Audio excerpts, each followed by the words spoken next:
Welcome to my character modeling in Blender series. In this series, we're gonna make my character you see right here, Love-chan, completely from scratch using low poly modeling and texturing techniques. Low poly modeling is a fantastic way to get into 3D modeling and Blender, and my hope is that more experienced users will also have plenty to learn from when we start talking about UV unwrapping, texturing, and rigging later on. Because not only is Blender completely free to use, this series is going to be totally free, and we're not going to be using any paid add-ons to accomplish our modeling or texturing tasks whatsoever. This series is designed for more intermediate users of Blender. However, if you're brand new to Blender, you do not know the hotkeys or how the 3D viewport works or anything like that, do not worry. I actually have a playlist on this channel for people who are just starting out and learning Blender, and I will link that below as well. So definitely check that out if you're new to learning Blender, and then when you're done with that, you can hop right into starting the first videos in this series. There's also going to be a Gumroad version of this course, which will be linked below. This version includes downloadable versions of all of the videos in this series, as well as downloadable versions of our final character rig. So that's the completely textured, modeled, UV unwrapped, and rigged Love-chan character that we're going to make in this series, as well as this low poly base drawing you see here, which you can use as a guide to make your own low poly characters that you can draw and then make 3D using everything that you've picked up and learned throughout this series. So none of that is required, but it's a really good bonus for those who are very serious about learning 3D modeling, character modeling, and Blender. And for this series, I would recommend you use a Blender 4.0 or above version just to make sure you have access to features like geometry nodes, which we will be using later on in this series. You can download the latest version of Blender from the blender.org website, or you can just download it from Steam. But yeah, with that intro out of the way, let's jump right into Blender. Let's set up our Blender scene for this course to make sure we have the right color settings and that our model will be looking as intended as we continue to create it throughout this course. So this is the default Blender scene. When you open Blender, this is always what you're gonna see, right? There's a few things though that by default we don't want. So first thing we're gonna wanna do is to go to this render tab and make absolutely sure our render engine is set to Eevee, because we really don't need what Cycles does. Cycles is like a ray trace based renderer, which is not what we're going for with this style at all. So definitely make sure you're using Eevee. Also make sure that ambient occlusion is disabled, which it is right now, it's not checked. Make sure that bloom is disabled, which it already is. Make sure that screen space reflections are disabled and motion blur is disabled. And the final thing, and this is super important, is that you go to color management here and click on view transform. Right now it's set to Ajax, I think that's how you pronounce that. This is the new default for Blender. Blender's default view transform, which is not ideal for us whatsoever. We really don't want to be using this. This is for photorealistic rendering. This is not for stylized stuff at all. So click on view transform and set that to standard. Standard will make it render much more like a game engine does. And it'll make sure that the textures we're creating in other software will look exactly the same in Blender. There's no like weird desaturation or hue shifting happening. It'll make sure it's a 1-to-1 by setting our view transform to standard. We can also delete our cube by clicking on it right here and pressing delete, just for fun. We don't really need to do that. I'm sure the first thing we spawn in the next tutorial is going to be a cube anyway, but why not? Just have a clean slate to start from. Now the only thing we need to make sure we're doing is saving and saving constantly. Go to File and Save As, which will let you pick where on your computer you would like to save your Blender file. In my case here, this is my Documents folder. I'll make a new folder for it. I'll call this Low Poly Character. Ideally, put this folder in somewhere that's automatically backed up to the cloud, like a OneDrive folder or a Dropbox folder, if you can. It's not a requirement, but that's really nice to have. Then double-click your folder and name your blend Low Poly Character. And there you go. All you have to do is hit Save As, and now every time you press Ctrl+S or you go to File, Save, you are going to constantly be saving. And I would recommend you press Ctrl+S constantly, save after every video you complete, and after every video complete, you can even press Ctrl+Alt+S to save a new version of your file if you want to be able to go back to your files, which is super useful, so I'll show you that right now. So if I press Ctrl+Alt+S, that will save incremental. Now, if we see the name of our file at the top of Blender here, it's called Low Poly Character 1. If I press Ctrl+Alt+S again, now it's Low Poly Character 2. And if I go to File, Open, you're gonna see that we have 3 different blend files there. So if we ever wanna like go back to an older version, because it's like, oh, I don't like how I modeled this, or I think I messed something up and I need to like get it from an older version of my save, that's an excellent way to save, because that's what professionals in this industry use. They're always saving incrementally, or they're backing up all of their data to the cloud, which automatically creates incremental saves for them. So now that we have our scene all set up and ready to go here, we need to add our image references for our character. So to do that, we're gonna have to download our file here. And to download our file, all we need to do is go to the link that is in the description box below this video. So go right below this video and check the description box for that link right at the top, or you can look at the pinned comment. After clicking on that link, it's gonna take you to this page right here, and it's gonna say, if you're not signed into Patreon already, it's gonna say locked, join for free. If it says that for you, all you need to do is sign in, which is free. Making an account on Patreon is totally free, and click join for free.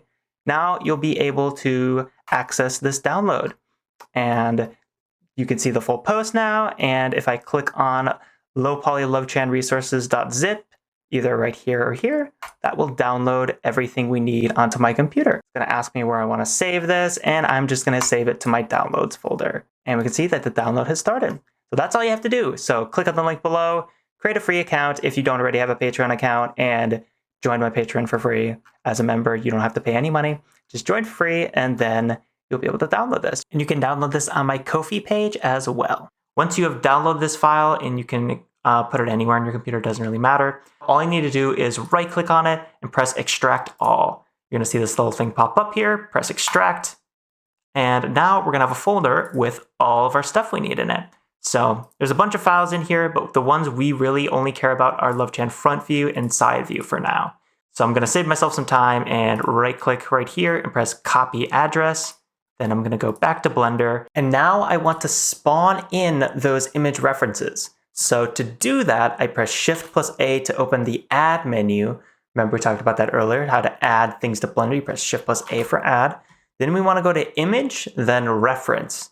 So after you do that, you're gonna wanna paste in the address we just copied right here, which is the address bar. So I'm gonna click on this, press backspace, then I'm going to press Control V to paste in the address we just copied. Control V is paste if you didn't know that. Press enter here, then I'm going to want to import our image references here. So I will just double click on this Love-chan side view, then I'll press Shift+A again, go to image reference, and double click on this Love-chan front view. Now we have our references in our scene. Now we have to line up our references and make sure they're scaled properly for 3D modeling. Now to scale them properly, however, we're actually gonna need to enable an add-on we're gonna use later on anyway, and that add-on is called Rigify. To enable Rigify, all you need to do is go to Edit, Preferences, and click on this add-on section right here. And then when you're done with that, click on this little search bar and type in Rigify. So that is Rigify. Click on that little checkbox, and now we have that add-on enabled. And what that does for us is when we press Shift+A to go to the add menu, we now have a new option under armature here called Human Metarig.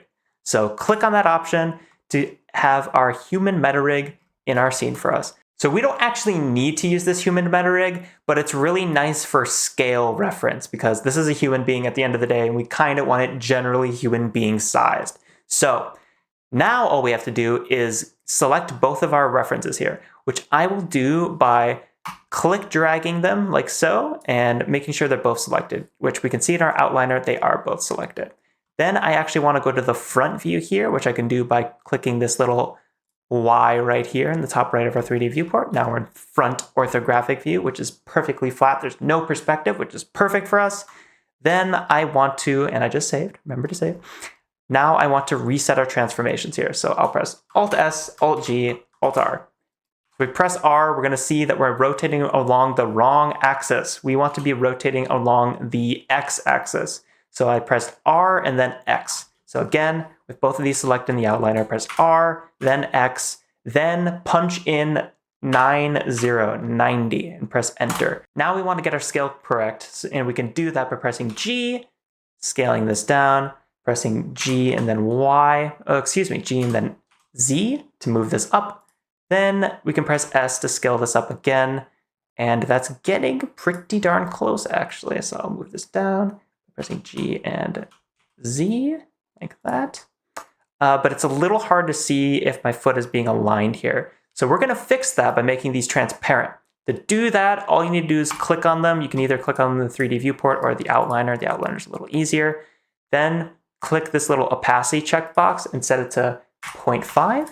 Then click on your other reference and click this opacity checkbox and then make the value 0.5.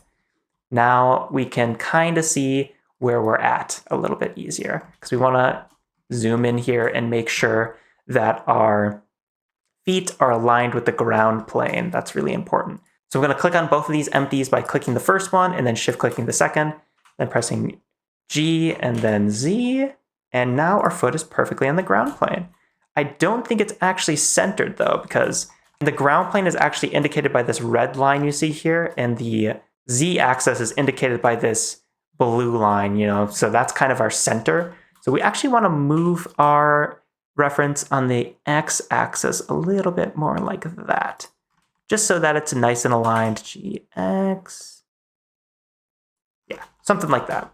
It's not, and actually that is pretty well aligned with the top of the head, which is perfect. We don't even need to do that, but that's nice to have. All right, so then I'm gonna middle mouse on out of that and select our topmost image reference, which I believe, no, that's the wrong one. So I'm gonna right click to cancel and press this one, click on that one, press G, and then press Y, move this back. Then I'm gonna click on our other image reference, then press R, and then press Z. I had to figure out which axis that was for a second there. So we actually want to rotate this on the Z axis. All I want to do is, again, select it, press R, press Z, and then press 90, because we want this rotation perfectly on this axis. Now I'm going to press G, and then I'm going to press X to move this back a little bit so we have some breathing room here.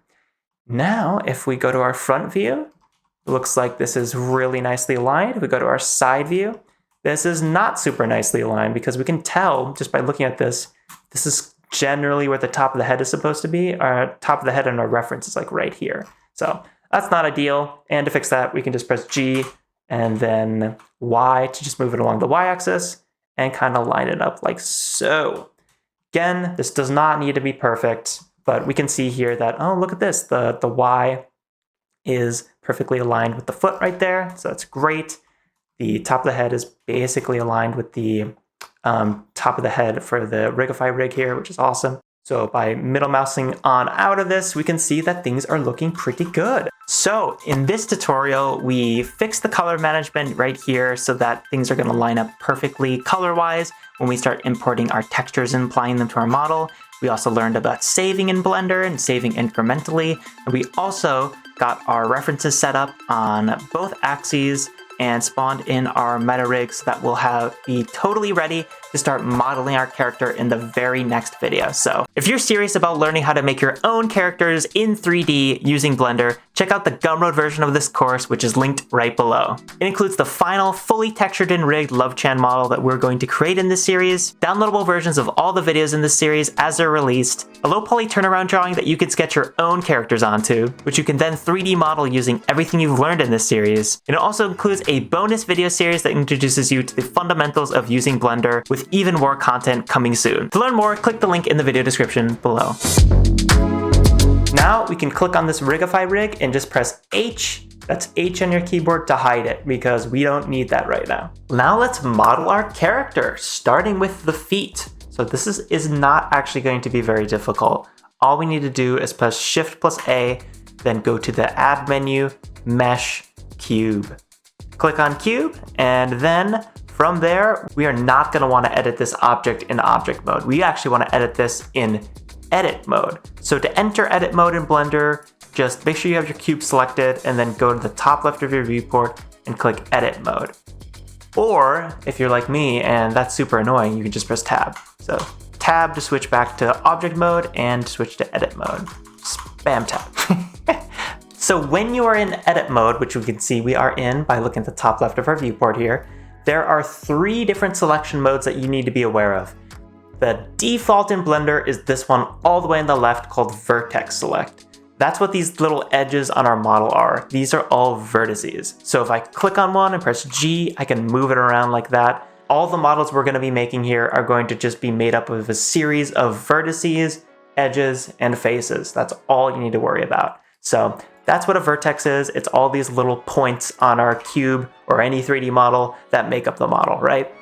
There's also this one right here, which is edge select. Edges are exactly what you think they are. They're the edges that make up your model, right? So if I click on this edge right here and then I press G to move it, our entire edge of our cube is moving like so. And I can press right click to cancel that, or I can press G and then left click to confirm that. But I'll undo that right now. And the final selection mode is right here, and this is face select. So every 3D model consists of a series of faces as well, and you could think of the face of a 3D model as its surface area almost, right? That's kind of confusing to describe, but it's a lot easier if you just start clicking on your cube here and you're like, oh, it's literally just like every face of my cube. Every side of my cube is a face, right? So you can click on these, you can press G to move them, press R to rotate them, like so. There are going to be reasons to use all three of these constantly. Sometimes you just want to move one vertice, sometimes you just want to move an edge along an axis or something like that, and sometimes you just want to shift select multiple edges and move a bunch of them. There's a ton of reasons to use all three of these. You're going to be switching between them constantly, so understanding what they are and how they work is super important. That is the very, very short version. But yeah, let's get into modeling. So you might have noticed when we have our cube selected and we press tab to go into edit mode like so, if we switch between edit and object mode, we're going to see that a bunch of new options appear here. And if you don't see these names, just make sure to drag this little section out. You can see if I drag this all the way to the left, it becomes abbreviated, which we don't want. So hold left click and just drag this out so you can see the full list of names here. So when we're in edit mode, there's a bunch of operators in here that are just used for modeling specifically, right? For this series though, we only really care about 4 of these options. One is our default, which is selection box. That's just how we select things. That's our default for a reason. It's very useful. And we can switch between the different selection modes by pressing W. So there's also select circle you can see there. There's a selection lasso, which will do this if you hold left click. And there's also a tweak, but personally I always use box because I like being able to hold left click and have that option available to me. The other ones we care about are going to be extrude region, bevel, and loop cut. So let me show you what loop cut does first, right? So if we click on loop cut, you're going to see that we can't select our object. Like we can't select faces, we can't select vertices, we can't select edges like we used to, right? That is because we're using one of these tools in this section. And the way that loop cut works is it lets you create an edge loop around your model. So if I press left click here, you're gonna see it creates an edge loop on the top of our cube. I can undo that with Control Z. And if I press and hold left click here, it's gonna create an edge loop on the side of our model. So an edge loop is literally, it's what it sounds like. It's a loop of edges that kind of wrap around your model in a quote unquote circle, and they're connected to each other. So I'm gonna undo that by pressing Control Z. Then I'm gonna go to our next tool here, which is bevel. But before I use bevel, I'm actually gonna press W so I go back to my selection box, making sure I'm on face select. Then I'm gonna click on this face here. Now, if I press bevel, you're gonna see that there's this little circle icon that appears, right? If I hold left click on the circle icon, you're gonna see that our faces here become beveled. So this is really good if you want your model to catch a highlight. So if you're modeling like a crate or something like that. But you'll see when we start modeling Love-chan here that her torso is actually kind of just a beveled cube. Notice how this part in the top is beveled, this part in the bottom is beveled. It's kind of just a cube shape that we kind of reshape into a torso, right? So this tool is super useful both for hard surface modeling, but also for modeling characters like this. And the last tool I want to talk about is extrude region. So I'm going to press W to go back to face select here. Then I'm going to click on this face. I'll click on the top face of this cube actually. Then I'll click on extrude region. And what this does is by holding left click, we are creating a new set of faces here, right? So if I hold left click and move this up, we have made a new set of faces on our model here. So I'm going to show you what happened if we didn't do that by pressing Control Z and then just pressing G to move this. See, if we just move this, we're not actually creating a new set of faces, we're just modifying the existing ones. But by using extrude region, we can extrude from our existing mesh a new part of the mesh, right? So this is super useful if we want to continue our mesh. We'll probably use this on her arms, maybe her hair, for example. It's just a really useful tool to have. But yeah, I'm gonna undo that with Control Z. So we just have a cube here, and now let's get to modeling the foot. Because we've already made these front and side views, all we need to do is kind of model and line up our cube to match the foot in our front view and side view, right? So to do that, I'm going to select, make sure I'm in edit mode first of all, not object mode. We want to do all of our editing of this in edit mode. So I'm going to scale this down by pressing S, scale that on down. Then I'm going to go to the front orthographic view by pressing 1 on my numpad. I can also do that right here if I want to. Now I actually want to see my reference behind my cube or in front of my cube. I want my cube to be transparent. That's the word I'm trying to say. And to do that, you can just click right here to do this toggle X-ray button. The shortcut for that is Alt-Z, by the way. So I'm going to click on that right now. Now we're just going to try to line this up with the right side of her.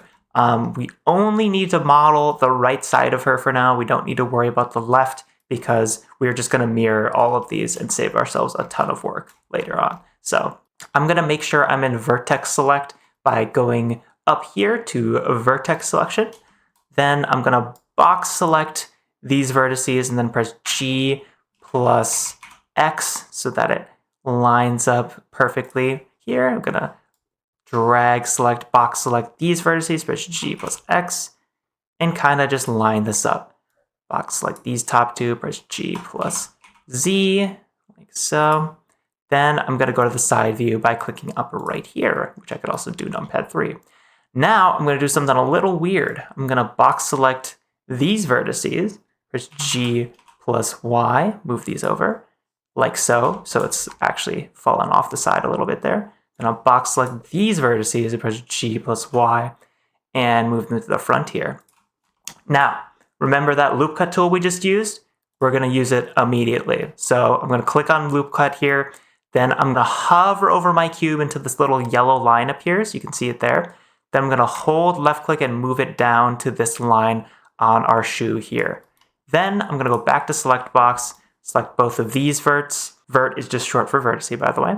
Then I'm going to, actually, I'll just select one by one. I'll select these vertices right here, press G plus Y. Then I'll select these vertices right here, box select these vertices right here, press G plus Y.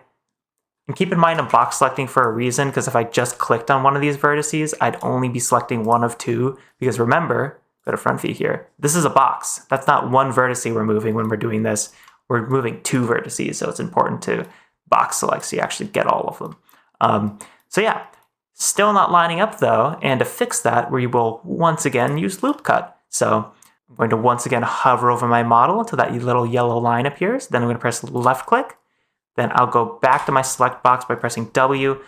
Now left click and drag over this vert, press G plus Y, move it in. We'll hold left click on this vert, press G plus Y, and move it in. And I'll hold left click on these verts, press G plus Y, and move them in. Then I'll go back to my front view just to make sure things are looking good on the Y axis. And we can see that I drew the shoe kind of at an angle like this. I don't think that actually looked good in 3D. Like if I try to recreate that here, I could, but it didn't look very great. So I'm just gonna leave this perfectly upright right there in the front view. I'm fine with that. Then I'm gonna middle mouse out of our view here. Then I'll turn off X-ray by clicking this little button at the top right of our viewport here, and we have modeled our shoe. We are now ready to start modeling the legs. And this is actually super, super simple. So all we need to do to model the leg is press Shift plus A, go to the mesh menu here, and click on cylinder. Now, your cylinder is not gonna look like this. It's going to look something like this when you spawn it in. The reason why that is the case is because Blender has an add menu. And by default, when you spawn in a cylinder to Blender, it's gonna have, I think, 25 vertices and a cap fill type of N-gon or triangle fan, which just is telling Blender, hey, do you wanna fill in the top and bottom of the cylinder with verts or faces or anything like that? And for our purposes here, we actually don't want that. So we're gonna set the cap fill type. So if After you spawn on your cylinder, just make sure to expand this, then click on cap fill type and set this to nothing. And for our verts here, we only want 5 verts because this is a super low poly model, right? So we're gonna click on vertices and press 5 and then enter. That is our super chunky leg, which is perfect. So now I'm just gonna press tab, go to the front view here and just scale this down with S, move it with G, scale it down with S, and we're gonna go to X-ray once again by pressing Alt-Z or clicking this button at the top right of our viewport. Then we're gonna move this G, scale it with S plus Z. So it's kind of lines up there, but it doesn't need to be perfect because now we're just gonna grab verts. So I'm gonna box select these bottom verts, G plus Z to move them up. Then I'll scale them with S plus X. Then I'll move them with G plus X. And this does not need to be perfect. Do not worry about getting this perfect at all. S plus X, scale them on the X axis, perfect. Then I'm gonna select these ones at the top here, press S plus X, scale them up a bit, G plus Z to move them up. We actually want them to be slightly over the shorts here, so kind of moving a little bit beyond the shorts. Then I'm gonna see what this is looking like in the right view. So I'm gonna go to the right view by pressing this little X button right here, or I could have just pressed numpad 3. Now, you're gonna see that this doesn't quite line up in the side view, and we gotta fix that. So box select these bottom verts right here, and then I'll press G plus Y to move them, then S plus Y to scale them down, then G plus Y to move them. Go to the top, box select, S plus Y to scale them up, then G plus Y to move them over, like so. That is good enough. Now we can see that there's this little like divot in the leg right here that we don't have enough geometry to represent. So to fix that, we're going to make a loop cut in the middle of the leg. So we're gonna click on the loop cut tool, hover on over our model until that little yellow line appears, then hold left mouse and kind of release left mouse right here with this little divot, kind of hits its peak. Then we're gonna go back to the select box tool by pressing W. Then I'm going to box select these 2 vertices right here. And I'll press G plus Y to move them in like so. Now we're gonna go double check our front view. And yeah, this is looking pretty good. I'm gonna press Control S to save, constantly be saving. And I'm gonna middle mouse out of this view. And I'll turn off X-ray by going to the top right of my viewport and clicking this or just pressing Alt-Z. And you're gonna see that our leg is now done. Congratulations on getting this far. You've already learned how to import 2D references, the fundamentals and tools of 3D modeling in Blender, plus you've already modeled the legs. In the very next video, we're going to model the waist and more. But in the meantime, make sure to subscribe to the channel and ring the bell to make sure you don't miss out on any tutorials we upload. And if you're serious about learning how to make your own characters in Blender, make sure to check out the Gumroad version of this course, which is linked in the top of the description box below. Thanks for watching, and I'll see you in the next video. So now let's model her waist. So to do this, all I want to do is press Shift plus A, Mesh, Cube. So Shift plus A to add menu, go to Mesh, then click on Cube there. Now that I have a cube in our scene, I'm going to press Alt plus Z to go into X-ray view. Then I'll press Edit to go into Edit Mode. Then I'm going to scale this down with S. I'll go to the front view here, the front orthographic view that is, by pressing 1 on my numpad, which I could also do by pressing -Y up here. Then I'll press G plus Z to move this up. Then I'm gonna scale it down again with S, G plus Z to move it up. And that's looking pretty good. So now I wanna do something a little weird. So I actually want to place a loop cut in the perfect center of this model because we're actually going to mirror this model using a mirror modifier. We want to do that because this part of Love-chan here is essentially perfectly symmetrical, and by mirroring this model, we don't have to like do the exact same work twice, and it'll ensure that our model is perfectly symmetrical, which will make our lives a lot easier when we're texturing, UVing, etc. So add a loop cut here. I'm going to go to the loop cut tool in edit mode. Then I'm going to click right here to place a loop cut right in the dead center. Then I'm going to go back to my select box by pressing W, and I'm going to go to face select by pressing 3 on my keyboard. So you can actually switch between selection modes in edit mode by pressing 1, 2, and 3. 1 is vertex select, 2 is edge select, and 3 is face select. And we want to be on 3, which is face select. So now I'm going to box drag like this and delete half of our cube. And again, making sure we're in X-ray mode so we actually delete the whole thing. Press delete on my keyboard and then go to faces. And I'm going to turn on screencast keys. They are not on. There we go. So now that half of our cube is deleted, I'm going to go to add modifier, search, and then type in MIRR to see that we have the mirror modifier here. And again, this modifiers tab is just the blue wrench icon. So just make sure that's the modifier tab you're on. So click on the blue wrench and then go to add modifier, search, mirror. So now we have the mirror modifier. We're gonna go back to our 3D view by middle clicking out of that view and pressing Alt plus Z to see that our cube is now perfectly mirrored. So because I'm on face select here, I can just click on this face and start moving it around and you'll see that. Oh, I actually have, okay, that's an interesting thing to point out. So this is called proportional editing. So if you're trying to move one part of your model and it seems like things are dragging along with it, you're gonna wanna turn this off. This is a really great, useful feature for Blender, but sometimes it can get turned on accidentally like I did here, because the shortcut for that is O. So just click right here to turn that off because we only want to be moving one face at a time. So now you can see that we're only moving one face at a time, but with proportional editing on, we're moving like the whole thing, which we don't want right now. So I'm going to leave that off. I'm going to undo that movement. And as you can see, every move I make on this right side of the cube is getting perfectly mirrored to our left side, right? And that's why this mirror modifier is so powerful for saving time and keeping things perfectly symmetrical. So that's awesome. We're gonna go back to the front view by pressing 1 on our numpad here. Then I'm gonna go to the X-ray view once again by pressing Alt plus Z. Now I'm gonna try to line up our cube with our reference here. So I'm gonna go back to making sure I'm on the select box tool right here. Then I'm gonna press 1 on my keyboard to switch to vertex select. Then I'll box select these verts, press G plus Z to move them down.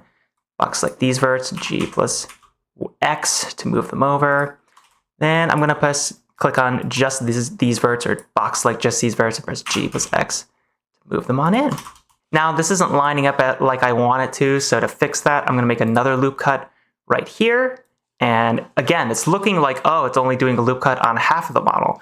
But because we're using a mirror modifier, it's going to be perfectly mirrored on the other side, which is super awesome. So I'm going to go back to select box by pressing W, box select here, G plus X, and there we go. It's looking pretty good, though this part still looks a little questionable. So I'm going to place another loop cut right here.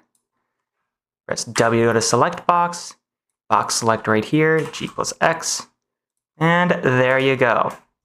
We also want to make this hole right here, but we're going to do that after we go to the other view to make sure that's looking good. So I'm going to press 3 on my numpad to go to this view, and we can see things are definitely not lined up properly. So I'm going to box select all these, press G plus Y to move them in. Select these top two, G plus Y to move them in. Select these top two, box select these top two, G plus Y, move them in, box select these, G plus Y, and move them in like so. Now to finish this off, I'm going to go back to our front view by pressing 1 on my numpad, and I'm going to make sure that I have nothing selected by pressing Alt plus A, which is deselect all in Blender. Then I'm going to go to loop cut. So in order to make this hole in the shorts right here, I want a loop cut right here, and it's going to mirror on the other side perfectly because we have this mirror modifier, which is fantastic. So as soon as I see this line right here towards the center, I'm going to hold left click and drag that over to right here, then release. Then I want another loop cut right here so I can kind of make this shape only affect this area, because if I didn't add a loop cut here, it would kind of delete like all of this, which is, we don't want that. So to place another loop cut here, I'm going to wait for this line to appear, then hold left click with the loop cut tool and drag up like so. Then I'm going to go back to select box, go to face select by pressing 3. Then I'm going to box select this area right here and then press delete faces. And now if I middle mouse on out of our view here and press Alt Z to turn off X-ray, this is looking pretty good. This looks almost exactly as I want it, except there's one issue in that there's holes right here, right? which you don't want in shorts. So to fix that, all I need to do is making sure that I'm on edge select by pressing 2. I'm going to select this edge right here by pressing left click. Then I'm going to rotate around and press and hold shift, then select this edge. So left click this edge, then turn around, hold shift, click this edge, then press Control plus E, then go to bridge edge loops. So with both of these edges selected, press Control plus E, go to bridge edge loops, and now those edge loops are connected and sealed, which is awesome. So I'm going to select this edge, rotate around, shift click on this edge, and press Control plus E, bridge edge loops. And now you can see our shorts are done. So that was super quickly. We have the waist modeled now. So now let's model her torso. So to do this, I am going to spawn in a cube. So Shift plus A, mesh, cube. I'm going to press edit, press tab, go into edit mode, and scale this down. Front view orthographic by pressing numpad 1. Then I press G plus Z to move this up. S to scale it down, G plus Z to move it down. Then press Alt Z to go into X-ray view, like so. Then I'm going to kind of want to line up this cube with this part of her torso right here. So I'll go to face select by pressing 3. Then I'll box select right here using my select box tool. Then I'll press G plus Z to move this down. S to scale it in. Select this part right here, G plus Z to move it down. Like so. Then S to scale it in. So now that we have this part of her torso lined up like this, we're going to press E and then move this up. Then we're going to press S to scale this out like so, so it kind of lines up with this part. Then we're going to press G plus Z to move it down like this.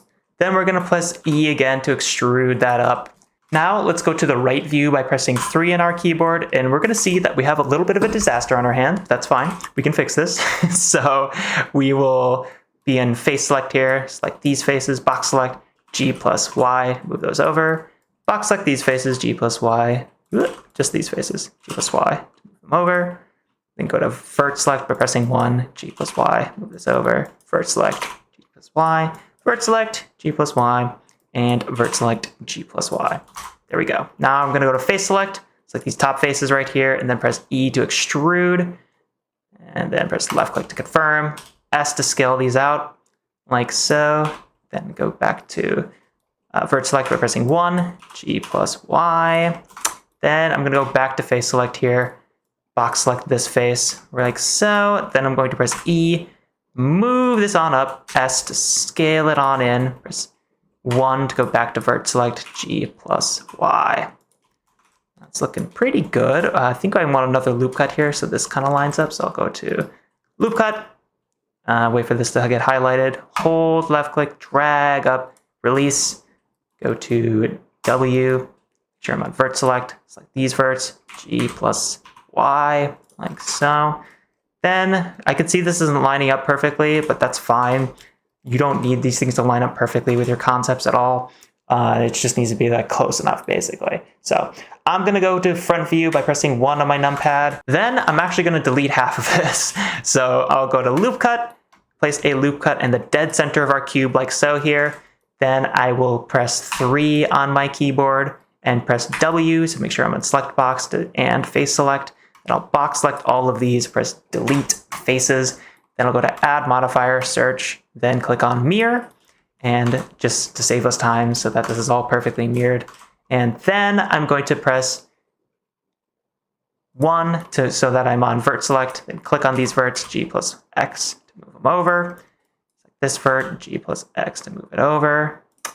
And that's looking pretty good. I'll select these verts, G plus Z to move them down a little bit. Go back to this view, G plus Z to move them up a little bit. Doesn't need to be perfect, but that's looking pretty nice. So go to my 3D view here, press Alt Z. This is looking pretty awesome.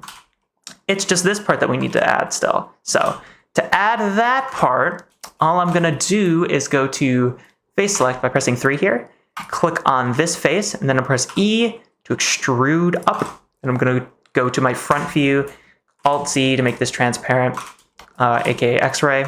Then I'm going to go to vert select by pressing 1, with my select box tool.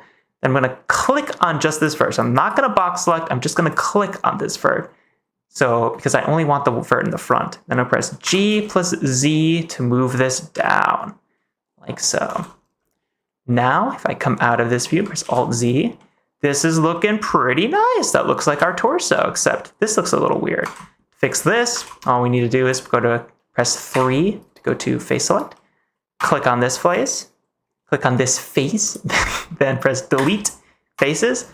And we also don't want this face, obviously. This looks weird, so press delete faces. And look at that. We have modeled our torso here. Now let's model her arm. So this is actually gonna be very, very simple. To do this, we're gonna press Shift plus A, mesh. And yes, once again, we're going to spawn a cube. Then we're gonna go to edit mode, front orthographic view, scale this down and try to move it in place. Alt Z to go to transparent mode here, back to that front view. Select this face. Actually, I'll select everything and just rotate it with R. S to scale it down to kind of get that close enough. Then I'm gonna box select so I can get this bottom face because I'm in face select with select box. Move it all the way to the bottom. Get this face, rotate it, move it like that.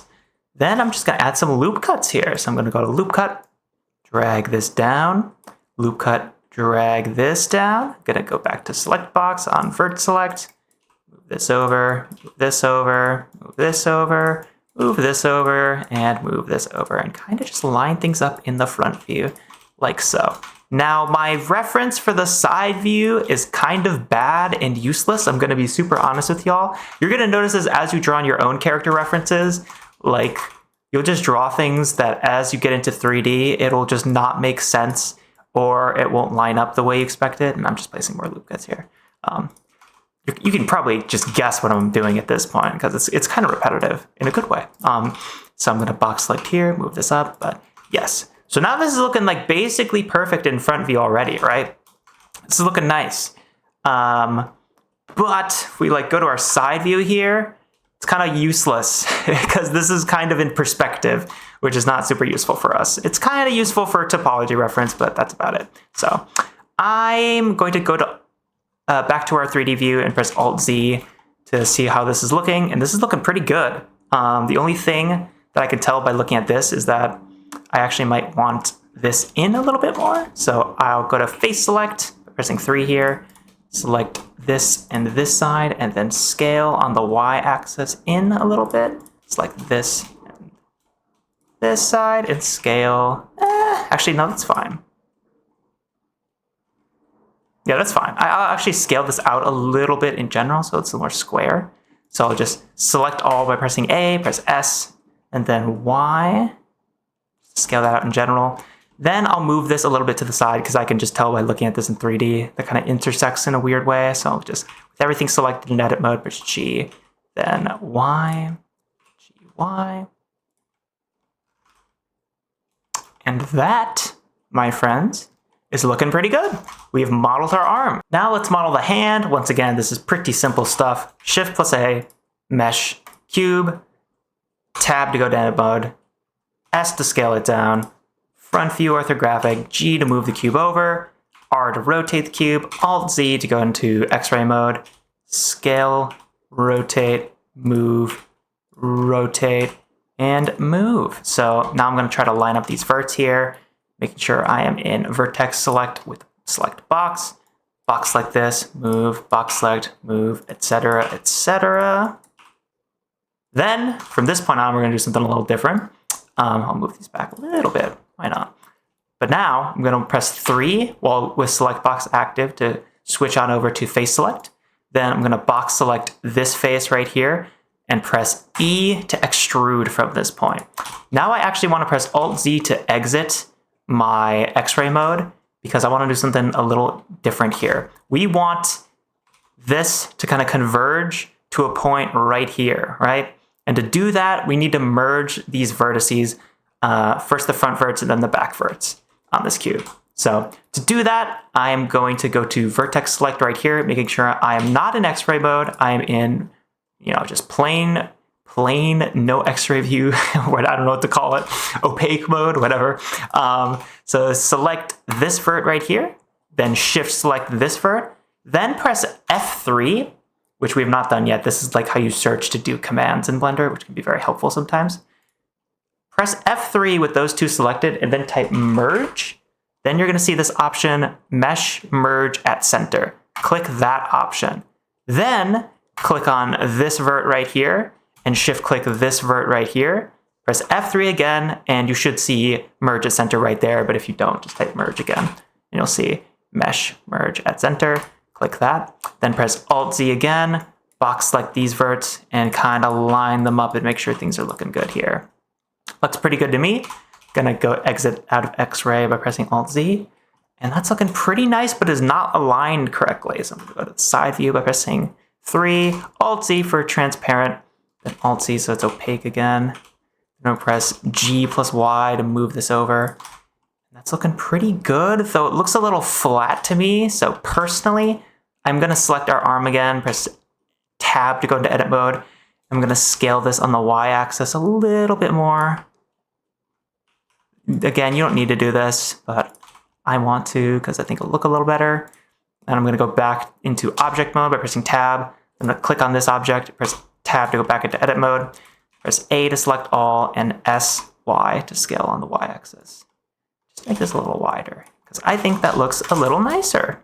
There we go. So now we have our hand and arm modeled. Now let's model the neck, which is honestly kind of hilariously easy. So Shift plus A, mesh cylinder. And this is gonna have like, what is it, like 20 by default? It's gonna have more vertices than 3, but we want 3 vertices on this cylinder. So click right here where it says vertices and type in 3. Then for cap fill type, set it to nothing because we don't actually need that filled. And scale this way down.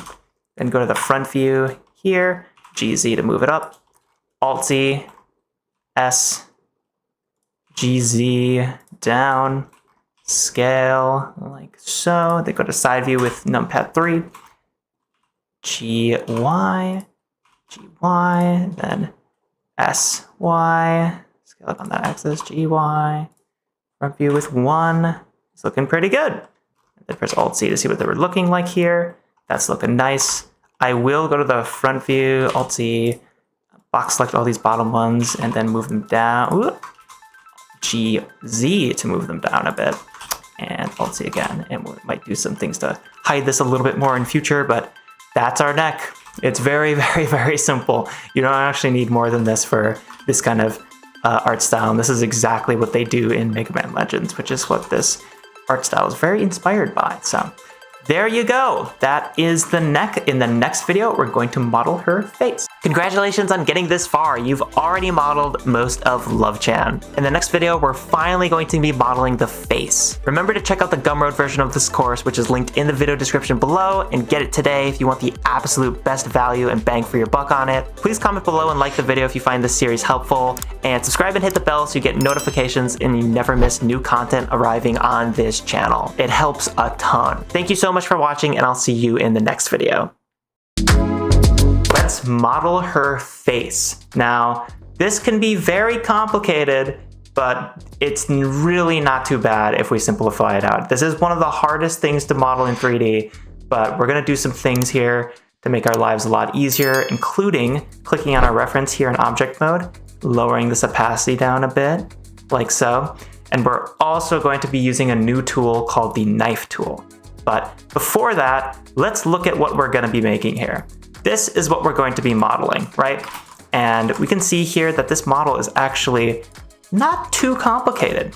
And we really only need to worry about one view at a time, modeling this front view right here and modeling this side view right here. And there's a very limited amount of vertices we have to worry about here. So just to start out with, we're only gonna be worrying about modeling this front view, which, you know, it's got some faces, it's got a nose, but it's really not too complicated once you break it down. So to do that, I am going to spawn in a plane, Shift A, Mesh, Plane. Then I'm gonna go to Edit Mode, rotate this plane along the X-axis 90 degrees, confirm that, go to the front view orthographic, scale it down, G, Z to move it up. Then I'm gonna press Alt-Z to go into X-ray, G, Z, move it down, and scale it down like so. Now, I am going to immediately use the loop cut tool, put a loop cut there, go to select box, face select, and delete half of our face here. Then I'm going to go to modifiers, add modifier, search, type in mirror, or in my case here, mirror's right there. Then I'm going to go to vertex select this vertex, move it up, this vertex, and move it to the side a little bit. Then I'm gonna wanna use a brand new tool here called the knife tool. This knife tool lets you create new edges from existing edges. You're basically cutting into edges, which is why it's called the knife tool. So I'm gonna click on knife here, and when I do that and click on an edge, you're gonna see this little green square up here, I guess. I've never really thought about it, but it's a green square. So I'm gonna click on this edge and this green square will appear. Then I'm gonna drag it over and click right there to confirm that green square. And again, we're gonna go back to our reference here. We're gonna see that this face is kind of, you know, there's edges right here. There's edges that go here, edges go here, edges go here. And we wanna replicate this as closely as we can. I'm actually gonna put this on my other monitor so I can reference it. So now that we have this edge here, I'm going to go to select box, move this down so it matches our reference more closely. Move this over like this, move this down so this matches our reference more closely. And keep in mind, by using this course, by purchasing the course, you can download this 3D model, which you can reference yourself. So at any point, if you get stuck, you can always download and reference the 3D model included with this course. So now that that's pretty close to our reference here, I'm going to go to the knife tool, click right here, bring this into the center, kind of where her nose is, like that. Then I'm going to cut right here by clicking right here and clicking this vert like so, and then pressing enter. So you just click, enter to confirm. That's how the knife tool works. I'm going to click here, click here, click here, enter to confirm, click here, enter to confirm, then click here, click right here, and then enter to confirm. Now that that's all set up and good to go, this is looking pretty close to what we have here, though I will also add a few edges right here just to match what we have in our reference. So now that that's all set up, I'm going to move some verts around. I'm going to move this down on the z-axis a little bit. I'm going to move this in a little bit, move this down on the z-axis a little bit, and move these up on the z-axis like so. And move this to the side a little bit. So this is looking great. This is looking really close to my reference, but there's a problem.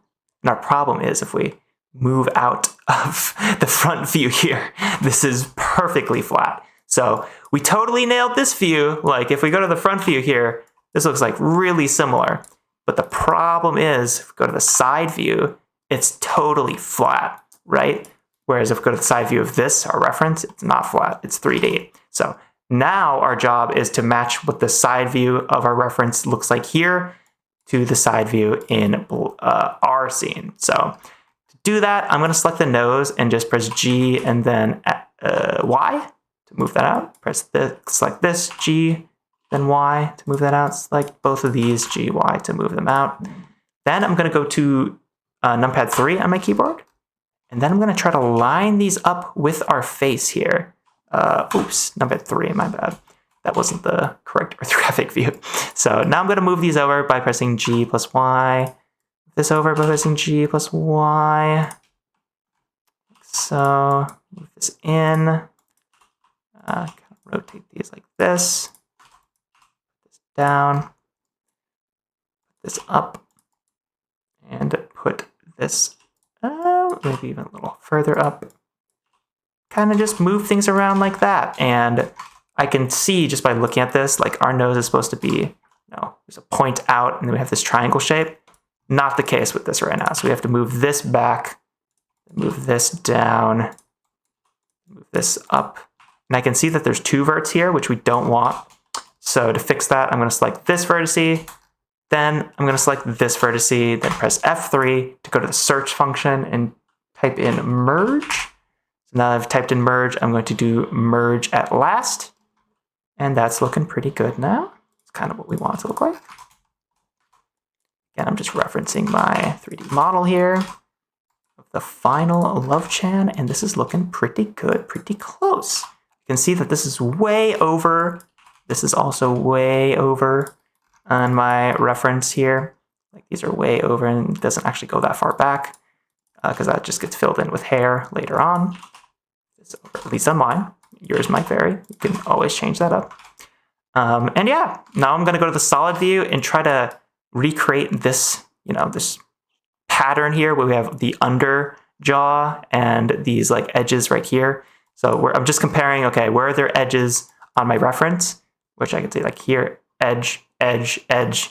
And now I just want to recreate that on my 3D model here. And to do that, once again, I'm going to use the knife tool, press Alt-A to deselect all. Then I will make an edge by clicking this vertice. I'll click here, and I'll click here. Press Enter to confirm. Then I'll click here, press Enter to confirm, and I'll click here, and then here, press Enter to confirm. Alt-A to deselect that. Now, it looks like there might be an extra edge we don't need right here. Yes, there is. And to remove that, I'm going to go to Select Box. Then I'm going to go to Edge Select by pressing 2, select this edge, and then I'm going to press Delete, and then dissolve edges, like so. This can just be a quad, like that. And we're looking pretty good. I'm going to go to the side view here and compare my reference against my current model. And I can see just by looking at my reference, this should be further down more. So I'm going to select this vert, drag that down a little bit, drag this over. I press Alt-Z. I can press, Alt-Z to see how it's looking compared to my image reference, and it's looking pretty good. It's lining up nicely. Love to see that. And this is looking pretty good as well. I'll move this over because I can see my reference does. I'm going to go to the front view by pressing 1. And it looks like things got a little misaligned in our front view, but that's fine. I can just box select, move over, box select, move over, box select, move over. This, move it over. And it's looking pretty. Ooh, I don't want to do that. I want to make sure I'm along the Z-axis. This wants to actually, let's press Alt-Z so we can actually see what this looks like in solid view. All right. That's looking pretty nice. Looking pretty nice. This I can probably put back a little bit. Then I just want to rotate around my model really and just see how things are looking. The nose looks a little small here, so I'll move this a little bit maybe. So move this down and back a little bit so it's kind of a little more pointy because I like that look. It looks nice. This is totally up to you, totally personal preference from this point on. Whatever you want to change and modify, it's totally up to you. Just gonna go by eye here. And looks like this is a little bit further up in my reference maybe. These are definitely further up. And what's awesome is because we're using a mirror modifier, this is gonna be perfectly mirrored on the other side. It looks like I messed up and this vert, there's a little hole here because this vert got moved a little bit along the x-axis. So to fix that, I could just move it in like this. So I can press G and then X and just kind of wait until the merge kicks in. So that's how to fix that. And this is looking pretty nice, actually. I'm liking how this head looks. It's lining up, it's looking nice.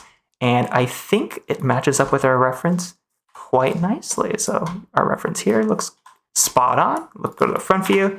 Reference here looks great. It looks very, very similar. I'll actually move this up a little bit because I think that looks a little bit better. So yeah, that's how you model a head. That's how you model a face.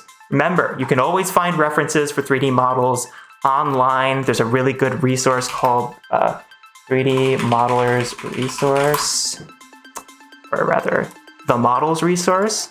And if you want excellent resources, this is just a website. It's a great website. And for our purposes here, if you search Mega Man Legends, for example, you're going to get so many excellent 3D models in this art style. And just click on them and then go to Mega Man Legends 2 in our case here. Or you can click on this one, go to Mega Man Legends 1. And you have all these amazing 3D models you can download and look at the topology on. Just download these, import them to Blender, and you'll have amazing, amazing references. So that's our face all modeled, and in the next video, we're going to model the hair. The Gumroad version of this series just got updated to include a 3D modeling guide PDF. Not only does it include this guide, but it also includes our final Love-chan model that we'll create in this series, downloadable videos, a short video series that introduces you to the fundamentals of using Blender, and more. The price of the Gumroad version will increase after this series is completed in full, so if you want the absolute best value on it, tap that link below today. So now let's model her hair, and this is definitely where a lot of people can get stuck and frustrated, but don't worry, we're going to be doing this in a way that is as simple as it possibly can be. We're going to split this into chunks, and we're going to be making sure that we're looking at lots of references, which helps with hair so much. So if you're trying to make your character's hair and you're getting stuck, 1, that's totally normal. 2, make sure to be looking at 2D references, look at 3D references, how other people build out their hair topology and all that stuff. And make sure to split your hair into chunks, right? Like, this is the hair we're gonna be making today. This is what it looks like in 3D. And notice how, you know, this is a chunk of hair. We'll even hide the face here. This is a chunk of hair. This is a chunk of hair. This is a chunk of hair. And we're going to model our hair in a way that this is going to be symmetrical, so we only have to model half of this. This is gonna be symmetrical, so we only have to model half of this. Only this part, after we're done modeling it, will be asymmetrical, so we'll have to model this after we apply our mirror modifier, right? But it's not too complicated, really. There's pretty few triangles on this total, and we're going to start by modeling this right here, which is going to be the top cap of her head, and her hair, rather. So let's get started here. So first, let's start by spawning in a cube. So press Shift plus A, Mesh, Cube, Tab to enter edit mode, S to scale it down, GZ to move it up. And the first thing I'm gonna do is actually delete this bottom face. So I'm gonna go to face select by pressing 3. Turn on screencast keys because it's off. So now you can see the keys I'm pressing. Now I'm gonna press delete right here, faces, and there we go. So now I'm going to go into the side view. Actually, no, I'm not. I'm going to go to the front view here and go to loop cut and add a loop cut in our cube right here, like so. Now that we have this loop cut in the center of our model, all we want to do is go to select box, then face select, Alt C to make this transparent, go to front view and delete half of these faces. Then add a mirror modifier. There we go. There's Alt C again to put that back to normal. Then I am going to want to look at my reference again and see how this is actually set up. And we can see that this essentially, it's weird to think about, this is a box shape. And there's this line of edges here that's slightly raised in the center that goes down towards the right side here. And, you know, you can think of this as being one plane, this is being one plane, this is being a plane, this is being a plane. So we're gonna do the same thing here, right? So to do that, I'm going to add a loop cut right here. Press enter to confirm. And I think we'll leave it like that for, no, we'll do a loop cut here. So we'll do a loop cut right here and a loop cut along this part of the box as well. Press select box, go back to select box tool and press Alt A to deselect all. Then I'm going to go to select vert by clicking right there and shift click these top 3 verts, press G, Z to move them down. Then I'll select these verts, G, Y to move them in, select these, G, Y to move them in. Then I will do this. Yeah, let's just go to the side view now and then press Alt Z. So now we actually want to line up our cube with the hair, right? So I'm going to select all by pressing A, then I'll press G to move this down. Then I'm going to select this front vert here, press G to move it down, select this vert, G to move it down, select this vert, G to move it over. And I'm kind of just going to look at my reference here and try to line up the way I built this out. So this is, again, why references are so incredibly valuable. And as I can see here, there's these top faces here, top face, and I kind of just need to align my box like this, right? So by looking at these two and comparing them, I can see that this should be up more, this should be going down. This can kind of line up with our reference a little bit more. Move both of these up, actually. Move this up, move this up, maybe even over. We'll see about that. Press Alt-C to see what this is actually looking like here. Actually move this over with GY. Very good. Looking nice. This over, this in, and kind of just go by what you're seeing here. Don't feel like you need to follow me perfectly. This is just one way of doing it. This is not the definitive way of doing this. I'll press GY to move that in. All right, that's looking pretty good. G, just moving things around like so. And now this is kind of already looking just like our hair does in our reference, which is really awesome. I'll move this up a little. Kind of just eyeballing this. I'm just going by vibe. Kind of see how this will look. Get the flow right. So that's about it, really. That is the top of our head. I'm going to go to the front view here. I made a mistake. I spoke too soon. So there's one other issue here, and if we go to the top view here, you can see this is like a totally flat plane, which we don't want. We want to move these in. So, and then you can see by looking at the front view of our head here, these verts are kind of moved in and canted to the side like this. So if we go to the top view, you can see that's like, it's moved in a little bit, so it's not perfectly flat there. So I'm going to go to the front view and compare both front views and move this in. Move this in, move this in, move this out, move this out, this out, move this out, move this out, move this up a little, the back, and go to the back view in our 3D reference, like so, just to see what that's looking like, which seems to be canted down a little bit like that, so go back to orthographic view, clicking right here, trying to line it up a little bit. This is our back view. It's a little confusing because our reference isn't getting flipped there, but trust me, this is the back view. And just move this out a bit. So it kind of lines up with our reference. And this is me looking at my own reference, but you can be using any reference you found online or on the 3D Models resource website. Anything at all is super, super valuable to have when it comes to modeling hair in particular, because it can be very challenging. So go to the front view on both of these, and I can see right now that these are looking pretty gosh darn similar, which is awesome. I'll move this down a little bit. And that is the top of the hair. So as you actually might have noticed, we go to our front view and press Alt-Z, you're going to see that the bottom of our hair here actually should be ending about right here, but it's ending right here because this is where the bang should be starting. So we're going to fix that, just a little proportional error, by going to vert select right here, box selecting all these verts and pressing G plus Z to just move them up about right here, we'll say. Then we'll press just box select these, move them in, and we'll just try to line this up with our reference a little bit more. So box select, box select, box select, like so. Alt-Z to confirm. And that's looking pretty good. That's good enough for now. Now we're going to want to model her bangs. So to do that, we actually want to merge both of these models together so that we can actually do this in a clean way. And to join two models together in Blender, all you have to do is click on one in object mode, then shift click on the other, and press Control plus J for join. So to join two objects in Blender, click on one, shift click the other, Control plus J.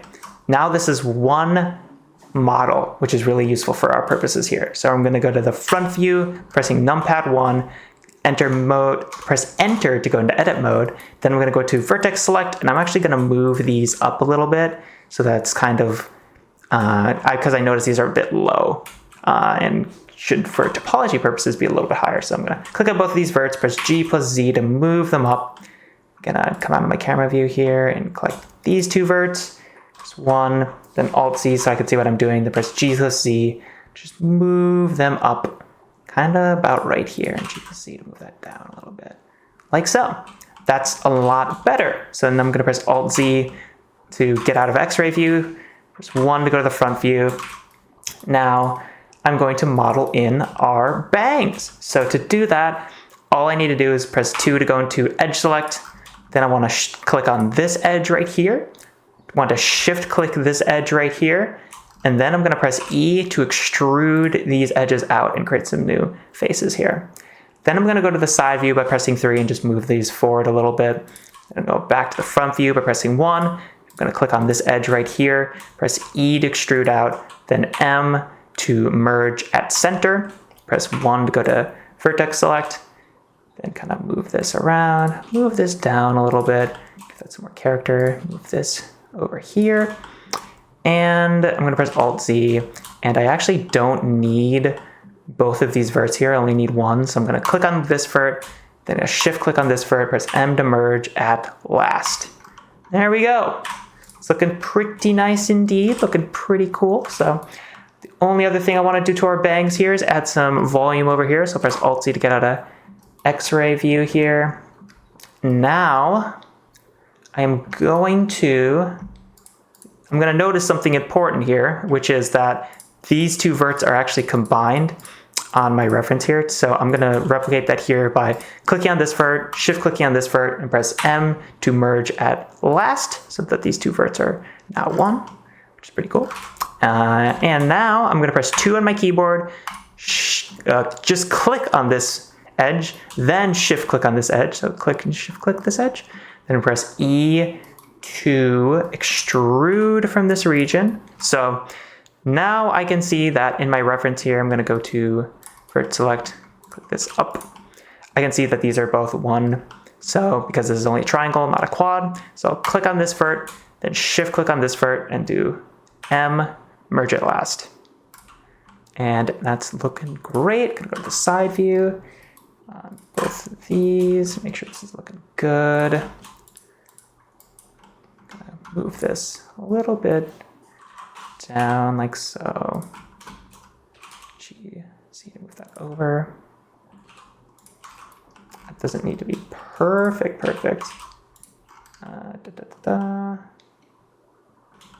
Yeah, and that's looking pretty good. We now have our bangs in place. So I'm gonna move this out a little bit, like so. That's looking pretty nice. Now I'm gonna turn around and try to fill in this right here with a triangle. So I'm gonna go to edge select by pressing 2, click on this edge, shift click on this edge, and press F. So F is fill. So if you have like an empty space that you want filled in with a triangle or a face, just click on edge and click another edge. I think you can click up to 4 edges while doing this, and then press F to fill in those edges. So that's looking pretty nice. Now I'm gonna just turn around into this area right here where we can see our jawline and this part of our bang here. So I'm gonna click on this edge and then shift click on this edge and press F to fill those edges in. And we are looking good. So now let's model in the back of her hair here. So as we can see in our reference here, it's kinda just a few spikes. So it's like spike A, spike B, spike C, and this is just mirrored anyway. Well, they're all mirrored, so we really only have to model spike A and half of spike B here. So to do that, all I'm gonna wanna do is click on, so I have this selected, go in edit mode, click on this edge, then press E to extrude, face select by pressing 3, E to extrude again, press M, then merge at center. Now we already have one of our spikes very quickly, which is awesome.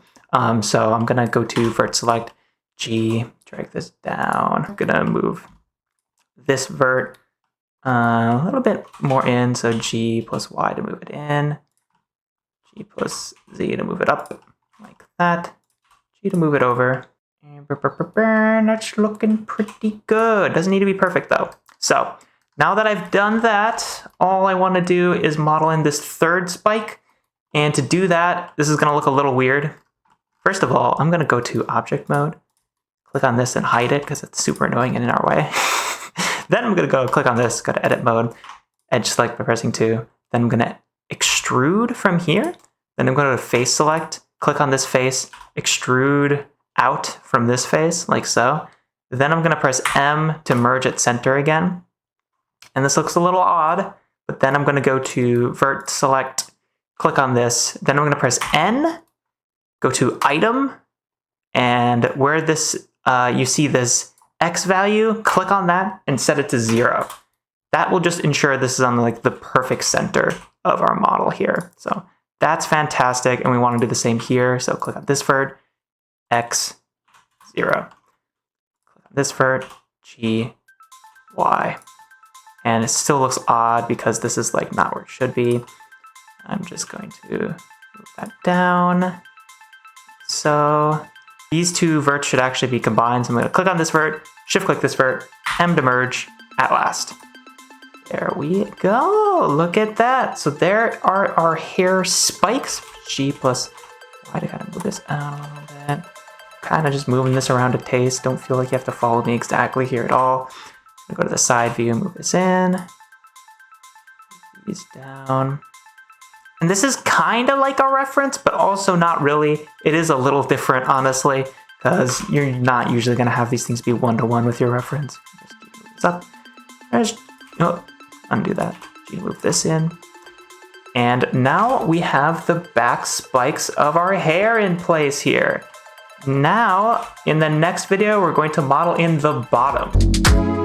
So now let's model the rest of the lower hair. So to do that, we actually don't want to have all this stuff in the way because we need to kind of view the bottom of the model. So to quickly hide everything and make sure we're just seeing the bottom of the model, we want to click on our model here and press slash on our keyboard. And that's the slash that's like right next to the shift key, above the control key, to the left of the arrow key. So just press slash, okay, that one, on your keyboard with this selected to isolate your model. And if you want to unisolate, just press slash again.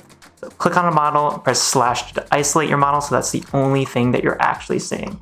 So now that that's taken care of, we want to be modeling the lower hair here. And there's a few proportional changes I'm going to want to make. I'm going to go to edit mode, click on a vert here and kind of move this one in. Click on this vert and move this down a little bit like this. Doesn't need to be perfect, but I want it to be kind of close. Actually, this needs to go way down. My apologies. This needs to go way down. This actually goes all the way down here. So I'm going to click on this vert, shift click this vert, press M, merge at last. Which, yep, that is indeed how that's supposed to look. I'll move this down, G, Z, a little bit. So that's all taken care of. Now, it looks like this should be up a little more. It should be a little bit to the side. And now that I see that I need a triangle here, I'm going to extrude from this vert, not this vert, and then shift click this vert, M, merge at last, go to edge select by pressing 2, click on all these edges and press F to fill in those edges. Then I'm going to want to create another triangle like right here. Do that. I'm going to go to vert select, click on this vert, E to extrude from this vert, E to extrude from this vert, and then shift click this vert, M, merge at last, press 2 to go to edge select, click on this edge, shift click this edge, F to fill them in. So that's looking pretty cool. That's about how we want it to look, which is awesome. I'm going to go to edge select and extrude from right here. From this extrusion, I'm going to press edit, go to, well, I was already in edit mode, but I'm going to go to vertex select right here. Then I'm going to shift click this vert, press M, merge it last. Then I'm going to move this vert down, kind of try to line it up like this, and move this down. And we want to connect these verts together, these two. So I'm going to shift click this vert, press M, merge at last, those two verts selected. And now I can see that we want this vert on the jawline to connect with this. So I'm going to actually cut in a new edge by using the knife tool. Click right here, press enter, go to select box, vert, G to move this over, shift click this vert, M, merge at last. Kind of just going like this. really studying my reference to make sure this is looking correct. I actually don't want to vert here, so I'm going to shift click. Oops, going to click this vert, then shift click this vert, merge at last. That's looking pretty good. There's G to move this over, G to move this over, move this over, and G to move this over, like so. All right, that's looking pretty good. Now I'm going to go to the side view on our model by pressing 3. We're going to see that we're getting pretty close here. I'm going to go to side view on my reference here, so make sure things are looking correct. They are. Fantastic. Press G to move this over a little bit. Now, I want to extrude from this edge, so I'm going to click on this edge and edge select, which I got to by pressing 2. Press E to extrude from this edge. I'm going to go to vert select by pressing 1. Click on this vert, shift click this vert, M, merge at last. G to move up this vert like so. Click on this edge, E to extrude. Go to vert select by pressing 1. Click on this vert, M, merge at last. G to move this vert, move it up like so. Then I am going to want to G, move this up a little bit. Oops, press 2. Click on this edge. Press E to move it out. And rotate around G to move it out this way. And click on this vert, move it out like so. Move it out like that. Back to my side view. Then it looks like there's a hole right here that I need to fill in. So I'm going to press E to extrude from this vert, shift click this vert, M, merge at last, 2 to go back to edge select, click 2 of these edges, F to fill them in. So let's click one edge, shift click the other, then press F. Then for the top of this right here, it looks like now that this is filled in, I want to try here. So I'm going to move this over a little bit. And I think I want to, I want to combine these. So click on one vert, shift click the next, M, merge it first or last, it doesn't really matter. Move it over a little bit. Then I'm going to press E to extrude from here, shift click this vert, M, merge it last, 2 to switch to edge select, click, click, click, F. Then same here. This is kind of the long way of doing it, but whatever, it works. Press 1 to go to vert select, E to extrude, shift click this vert, M, merge at last, 2, click, click, click, fill. All right, it's looking pretty good. And I think we want yet another try here. So click, click, F to fill, click, click, fill. And oh my goodness, our hair is done. We're getting there. We're getting there. So this is looking good. This is looking good. Go to the front view. Both of these. Make sure this is looking correct. Go to vert select. G to move this out. Click this. G to move this out. Click this. G to move this way out. Click G. Move this out. G to move this out. G to move this in. Just go by I here to make sure this is all looking good. Have most of what we need in place. Cool, cool, cool. Gonna rotate out here. Let's go to the side view, compare side views here. This is actually looking pretty close, pretty cool. I am, because I don't want this hole here, I am actually going to cut in an edge here. So I'm gonna Alt-A to deselect all, go to the knife tool, click this vert, click right here, enter to confirm, select box, Alt-A to deselect all, click this vert, shift click this vert, M, and merge at last. So there's no weird holes in our model, because those aren't fun. Then double check this is all looking good. It's looking pretty good. Move this up. Move this up. And these are just proportional changes I'm doing. Your mileage may vary, because we're all modeling different, little bit different models here. You move this up. Move this in. Looking pretty awesome, pretty cool. And that, ladies and gentlemen, let me get out of this and press slash on my keyboard to get out. That's our hair. So now let's model her bangs. This is gonna be really easy, but I am noticing that her neck looks a little weird here. So I'm gonna go to edit mode. I'll isolate by pressing slash on my keyboard. box select these top verts and just move them up. Then press slash to unisolate.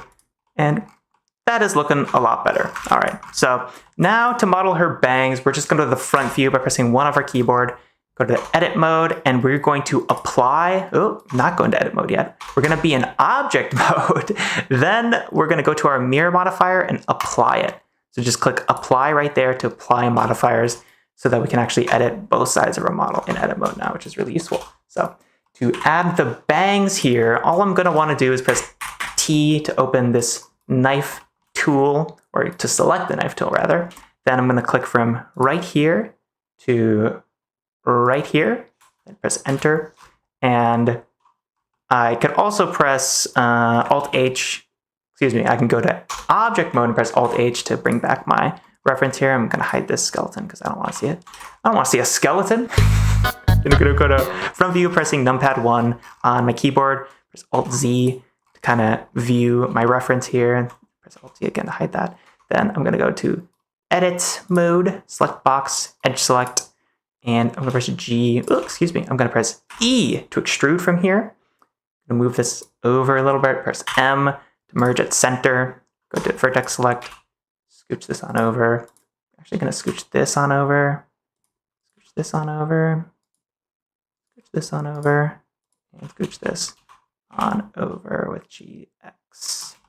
Then for right here, I'm going to do a lot of the same things. I'm going to press Alt A to deselect all, click on my knife tool, cut right here, have the cut end right here and press enter. And I'm doing that because Alt A to deselect all. So now when I extrude from this edge right here by pressing E, I'm not going to be like extruding all the way over here. It'll just be in this section, which is going to look a lot better for bangs. So press M to merge at center here, just like here. Press 1 to go to vertex select. Move this bang over here. Scooch this over a bit. Scooch this down. Scooch this down. Just a little bit to taste. Add some asymmetry because it usually looks quite aesthetically pleasing in general. Move this down. Move this over. GX. And would you look at that? Looking pretty good. Pretty good indeed. So now I kind of want to move this in. So I'll press G. Select these. I can also press X symmetry at the top right of my viewport here if I want to mirror this on the other axis. So now I'll move all of these, except this one, because it's being annoying. I'll just deselect that. And then go into here and move these in with G. Click on this, go to the front view, move it in with G.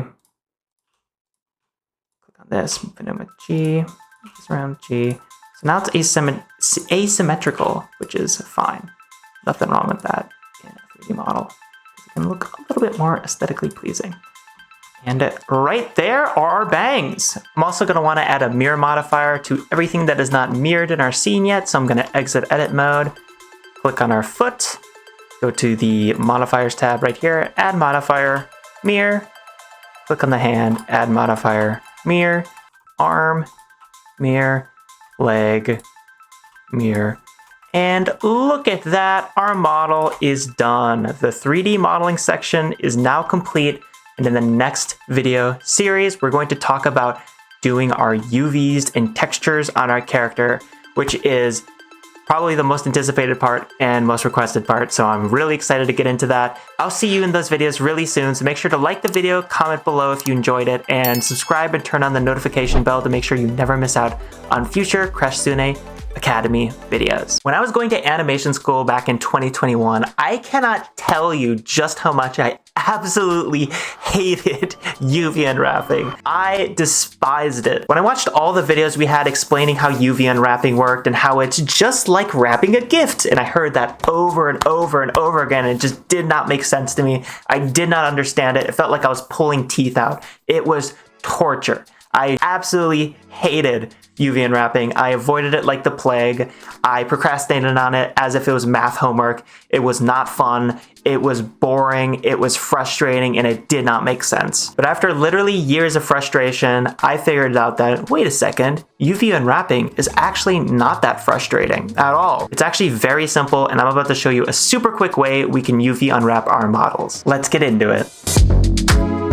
So before we UV unwrap our Love-chan model right here, first of all, we need to talk about what UV unwrapping actually is, and it's kind of impossible to talk about UV unwrapping without also talking about texturing as well. So texturing, right?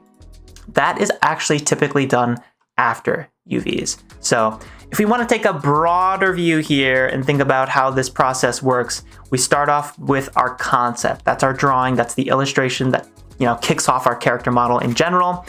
And from our character model concept, which is just a drawing or an illustration or whatever, or just an idea that you want to make a character out of, then you make a turnaround drawing. You make this turnaround drawing to make sure your proportions are in check and you have a finalized idea of what you want your 3D model to look like.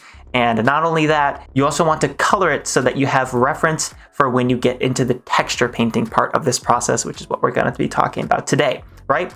So you make your sketch, your turnaround sketch, then you make a colored version of that turnaround sketch that you can reference when you're making your texture. So after those two stages, we get to the stage that we are at right now. And if you're watching a video on UV unwrapping, this is also the stage you're at right now. The actual 3D model is done or very close to being done. You made your 3D model out of these chunks, which you then made three-dimensional. So after that stage is done, your 3D model is made, then we move into the stage we're going to be talking about today, which is UVs. So as I have noted right here, UV unwrapping is flattening a 3D model surface onto a 2D image in order to apply textures. That is it. UV unwrapping, all you're doing is flattening a 3D model surface onto a 2D image to apply textures. This process is what allows us to correctly apply images, aka textures, to our 3D models. And we can see by looking at this image right here, this is what Blender's UV editor looks like, which we're about to jump into. And on the right here, we can see that we have our UV selected, and this is what you can see right here. This is the model's geometry that we have flattened onto a 2D plane. So this is obviously three-dimensional geometry, but we have flattened it onto a 2D plane, which we then painted a texture onto. This is what the final Love-chan texture that we're going to be downloading today looks like. This is the texture that I made using Photoshop, but you don't need to use Photoshop. You can use any free painting application on the planet. Trust me, Photoshop is not required for this at all. But if we take our UV map, which is right here, and kind of shift it down on top of our texture here, you're going to see some interesting things. So first of all, let's look at our UV map. This is the 3D model we just made. This is what her waist looks like, the waist we just modeled. This is the arms we just modeled. This is the feet we just modeled. This is, let's see, this is the nose we just modeled, believe it or not. So if we shift this down, you're going to see that it lines up with these perfectly.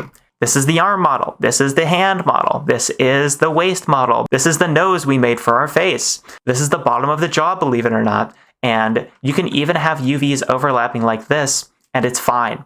Especially for this style, it's not a big deal if you have some overlapping UVs like this. And that's really all that UV mapping is. We're just taking our 3D model and we're projecting it to be flat and look something like this so that we can apply a texture to our model. So now we've talked about UVs, now let's talk about texturing, because it's kind of impossible to talk about UVs without also talking about texturing at the same time.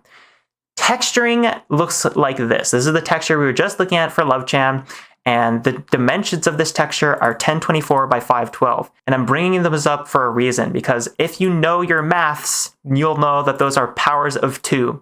So this is a list of all the powers of 2 that you would reasonably need to care about when you're making a texture. It starts with 1, it goes all the way to 8K. And The reason why we care about having our textures be powers of 2 is that while there is not really a one-size-fits-all resolution when it comes to texture sizes, many game engines such as the Unreal Engine and Unity recommend your texture sizes have power of 2 dimensions. So you can mix and match power of 2 dimensions as I did here. So for this texture here, I decided that 1024, which is right there on our list, by 512, which is right there on our list, was the best size for my texture sheet. However, you can also have things be square. So if you wanted 512 by 512, which would look like this is a 512 by 512 texture. This is what a 246 by 246 texture means. These are just texture resolutions. You just want to make sure the resolution, the pixel resolution of your textures is a power of 2. The reason for this is, one, simplicity, because if you're doing texture-related calculations, which you actually do want to do on a semi-regular basis, believe it or not, like calculating UV coordinates, those are a lot simpler to do with power of 2 dimensions on your texture sheet. However, there's also reasons if you're ever going to be putting this in a game engine that you're going to want to use power of 2 dimensions. And the reason for that is because power of 2 dimensions are really useful in game engines because they simplify the generation of bitmaps, and texture filtering works a lot more efficiently with power of 2 textures. This is why game engines like Unreal and Unity recommend your texture sizes be power of 2 in dimension. But let's talk about the process of actually making a texture and what that looks like. So if we go down here, you're going to see that, especially if we look at the texture sheets of these characters, this is what we started with on the left here. This is a very basic texture. It's just flat colors. And the reason we want to start with flat colors is to just kind of get a general idea of what our model is going to look like in 3D, how things are shaping up, what colors we want, and to just get an idea of where we're going to be placing things. Then after you have just this base color sheet, you slowly start to add in detail. You don't do this all at once, but after you block in this basic color rough, you then go to adding detail. So you can see with Love-chan here, I slowly started to add the detail for her waist. I added the shoe textures. I added the textures for her arm. Her hair went from being just one solid color to having the highlights in her hair as well as the shadow colors as well. And I sketched in her face. I sketched in these shading colors for her jacket. And this is not a process where it's one and done. You're not going to make a UV map, then make a texture and you're done. You're going to be constantly iterating and going back and forth in this process where you'll see that, wait a second, I actually want this part of my 3D model to be bigger on my UV map. So you go back to your UV map and say you wanted the size of the hips to be larger so you got more resolution on your texture sheet. You'd select the UVs on your hips and scale them up. Then you'd go back to your texture sheet in whatever painting software you're using and kind of like draw over them or fix whatever changes you need to make. Then you'll export that texture back to Blender and see how it was looking. And it's an iterative process. So you kind of go back and forth and you keep on iterating on this to make sure that things are looking as clean as they possibly can. And slowly over time, you're going to build up to having this detailed of a texture. You're not going to have it all done perfectly on your first try. I would not recommend that. That's why I'm recommending starting with basic colors like this, then get it in 3D. It won't look very good, but you'll have an idea of where you should be going from there. And from these basic colors, you'll know exactly where you should be adding your details, or at least a rough idea of where you should be adding your details, and just slowly build up to this very detailed texture over time, because this is probably the most time-consuming and difficult part of this process, is going from this very basic texture to this very detailed one. But be patient with it and you will get there. It is not complicated, it is just a bit time-consuming. And this is definitely the most rewarding and satisfying part of the process too. So enjoy it, have fun with it. Because when all that is done, you're going to have your beautiful looking final model that we've been working towards this whole time. So enough with all the blabbing out of the way, let's actually get into Blender and I'm going to show you how to UV your model. But first, a word from this video's sponsor, me! The Gumroad version of this series just got updated to include a 3D modeling guide PDF. Not only does it include this guide, but it also includes our final Love-chan model that we'll create in this series, downloadable videos, a short video series that introduces you to the fundamentals of using Blender, and more. Price of the Gumroad version will increase after this series is completed in full, so if you want the absolute best value on it, tap that link below today. So now let me show you how to do UVs in Blender, and to do that, we are, of course, going to need the texture we were just looking at of Love-chan here. And to download that texture, don't worry, it's going to be totally free. Just go to the link in the description below for this. So go below this video in the description box or in the comment section to find this link, then click on it. You will need to join my Patreon, but don't worry, joining my Patreon as a member is completely free. And from that link, you just want to click right here and right here where it says Love-chan face texture.png, Love-chan body texture.png. Just click on those to download those textures to your computer. Let's add them to our scene. And to do that, all we want to do is select this last model we just made, which is her head and hair. So on this model, with it selected, go to this tab right here, which is called the Material Properties tab. And where it says Material Properties, we're going to click right here where it says New. So click right there where it says New to make a new material in our scene. And we're going to call this material Love-chan Body. So I'm going to call this material Love-chan Body. I'm going to switch the surface from Principled BSDF to Emission by just pressing E on my keyboard. So I clicked on surface, and you can also just go up here and click on emission, but I like to press E because it is faster. So now that we have this material on our head, now we want to actually apply our texture to it. And to do that, we're actually going to need to go to the shader editor. So to do that, I'm just going to switch from my timeline to my shader editor right here, then drag this up and zoom in using the scroll wheel. And from here, all we want to do is plug our image texture into the color node of this emission, which is very easy. And there's two ways you can do this. My personal favorite is just dragging and dropping the image directly into the shader editor. So to do that, all you have to do is navigate to where you download your textures on your computer, be it your downloads folder, your desktop, or wherever you save them to. Then when you're in that folder where you downloaded the textures from Patreon to, drag and drop that texture into your shader editor like so. So click and drag and drop it into your shader editor like that. Then go back to Blender, and from the color output of your texture, put that into the color input of your emission like so. Which you can also do by pressing Shift+A, then typing image texture, and then going to open right here. But it's just faster to drag and drop into the shader editor. So that's what I'd recommend you do as well.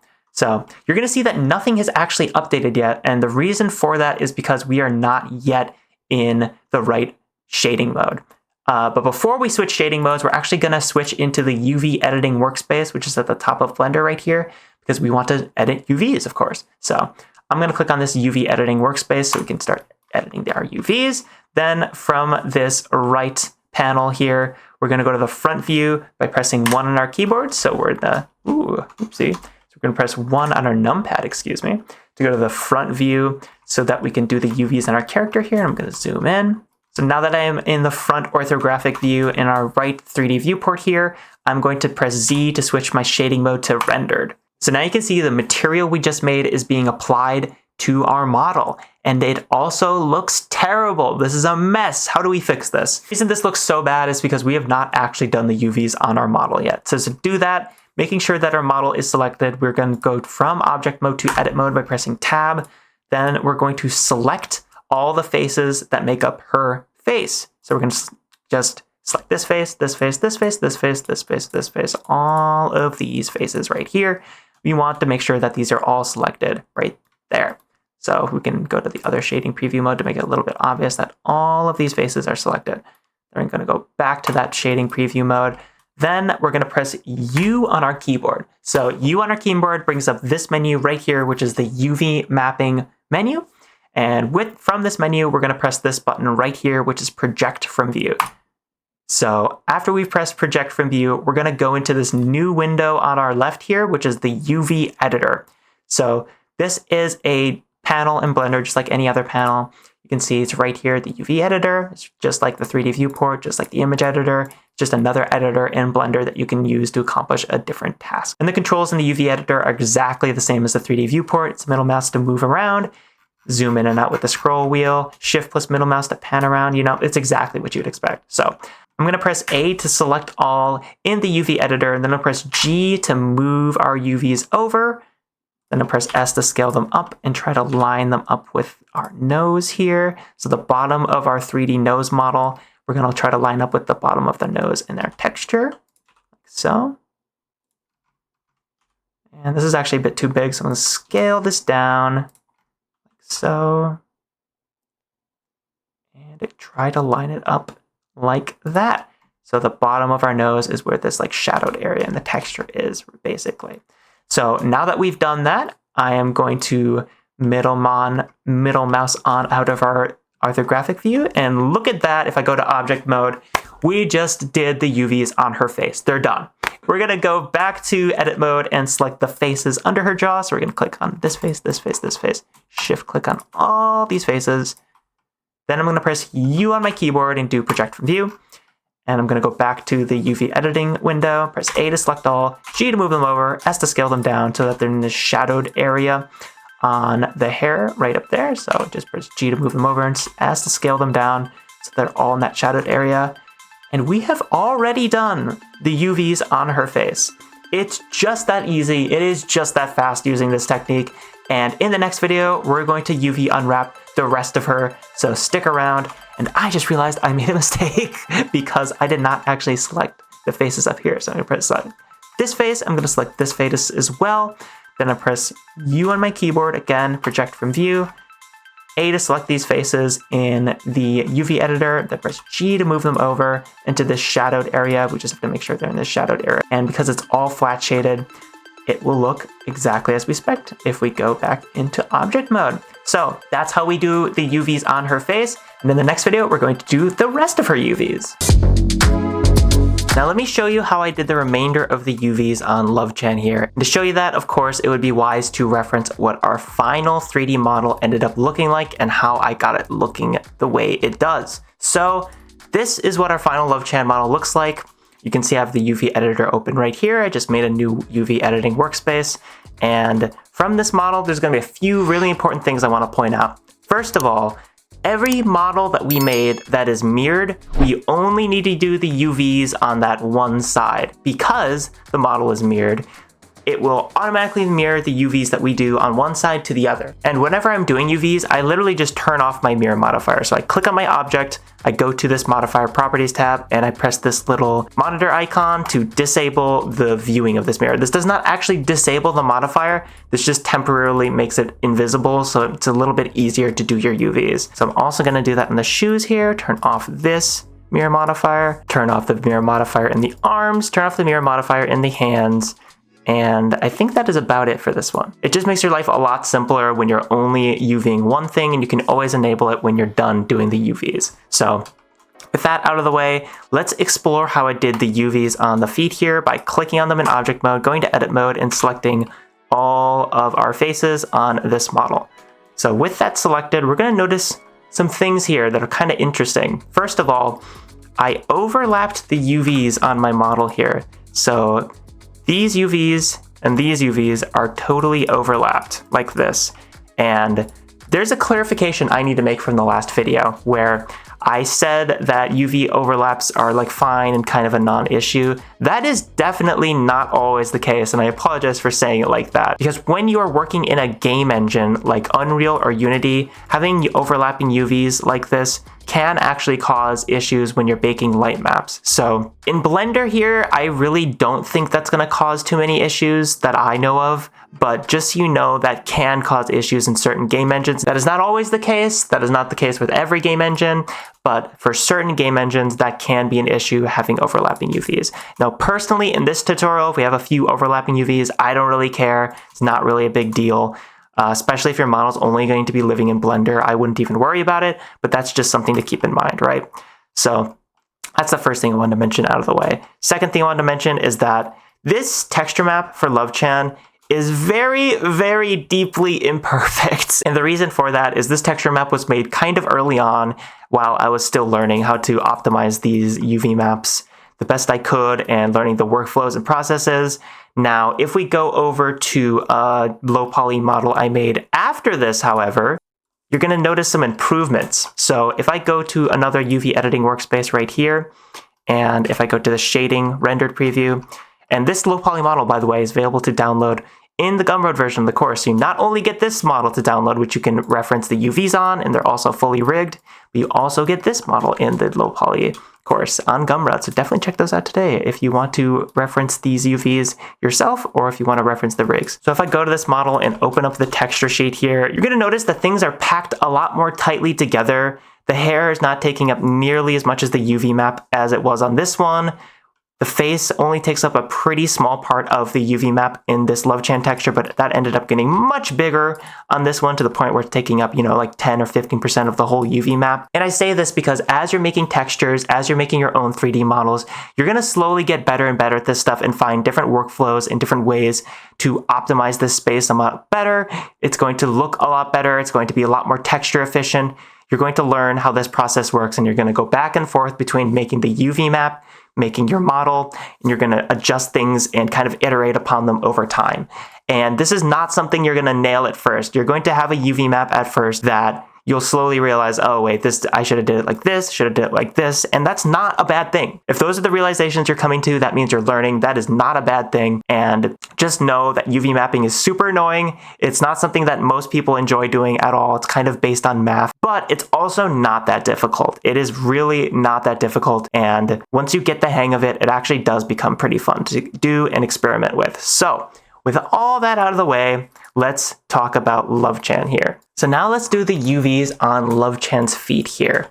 And you can see on the left, we have the finalized Love-chan model in Blender. So this is a different Blender window. And on the right, this is where we were in Blender. And I'm keeping these open at the same time, just so you have a reference point for how I did the UVs on this model, so you can kind of reference them and go back and forth. But again, it's going to be a lot easier if you have the Gumroad version of the model, so definitely get the Gumroad version of the series today if you want the easiest way to reference this model. But in any case, I'm going to go into edit mode by clicking on my feet, pressing tab. I'm going to also turn on screencast keys, Then I'm going to disable this right here, which is the mirror modifier, because I don't really want that right now. You can just disable it in edit mode by pressing this one.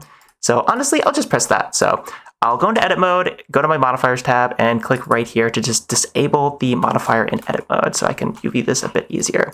And with that all out of the way, I have to make sure that I have my Love-chan body texture open so I can UV this properly. And again, make sure you're in the rendered view, press Z, go to rendered view to make sure you're in rendered view while doing this. So I'm going to select all three faces on the side of my shoe and press U and go to project from view. And of course, that has done nothing yet because this object does not actually have the material that we made for the face and head here. That has not yet been applied to the feet. So I'm going to click on the material properties tab, go to Love-chan body. So we actually have that material visible. It's only going to show up in rendered view. Remember that it's only going to be visible in rendered view. So with that out of the way, I'm going to select all three of these faces and press U, project from view. With that done, I'm going to press A to select all in the UV editor, G to move them over, S to scale them down. And again, project from view is just a really handy and quick way to unwrap simple shapes like the ones you have in low poly models. However, you have to realize that it is not always the best choice. This is not always the best way to unwrap your models in 3D. And other unwrapping methods like unwrap or smart UV project, which you can see right here, unwrap and smart UV project, those can often work a lot better for more complicated models with curved surfaces. But for planar models, which is what, this low poly aesthetic has a lot of, you can kind of just get away with having a project from view based approach like 90% of the time. It's really not too big of a deal. So with all of that out of the way, we now have this kind of lined up on our model here. And what I like to do when I'm UV wrapping is hide overlays. And to do that with a hotkey, that is Shift-Alt-Z. So Shift-Alt-Z. Shift-Alt-Z to hide overlays like that.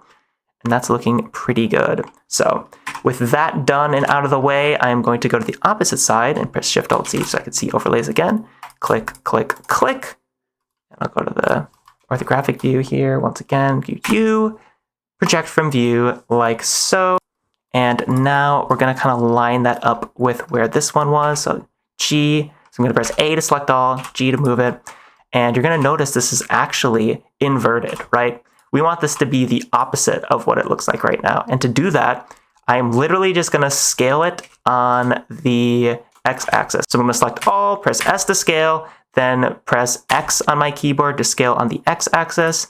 And then when this little resize thing appears, I'm going to make sure that my scale on the X value is exactly -1. And then I'm going to just line it up like so. Kind of like that. And Alt Z to hide my overlays, see how things are looking. That looks fine so far. So now I'm going to select the back of my shoe here, press U, project from view, then I'm going to get my faces again, then move them over into this, nebulous zone, because that's kind of what I did in my UV map here. This is all just like one color, and you kind of can get away with that. You can get away with a lot of bullshit in your UV map, and it's kind of surprising how much people won't notice. Pardon my language. So if I click on the bottom of my foot here, for example, the bottom of my foot in my final model is literally just black pixels. So in my model here, I'm just going to select this bottom face, go to U, project from view, select this face, and just move it into black pixels like so. And that looks perfectly fine. So now we want to actually do the front of our shoe, of course. So we did the side, did both sides of the shoe. Now we want to do, and we did the bottom. Now we want to do the front.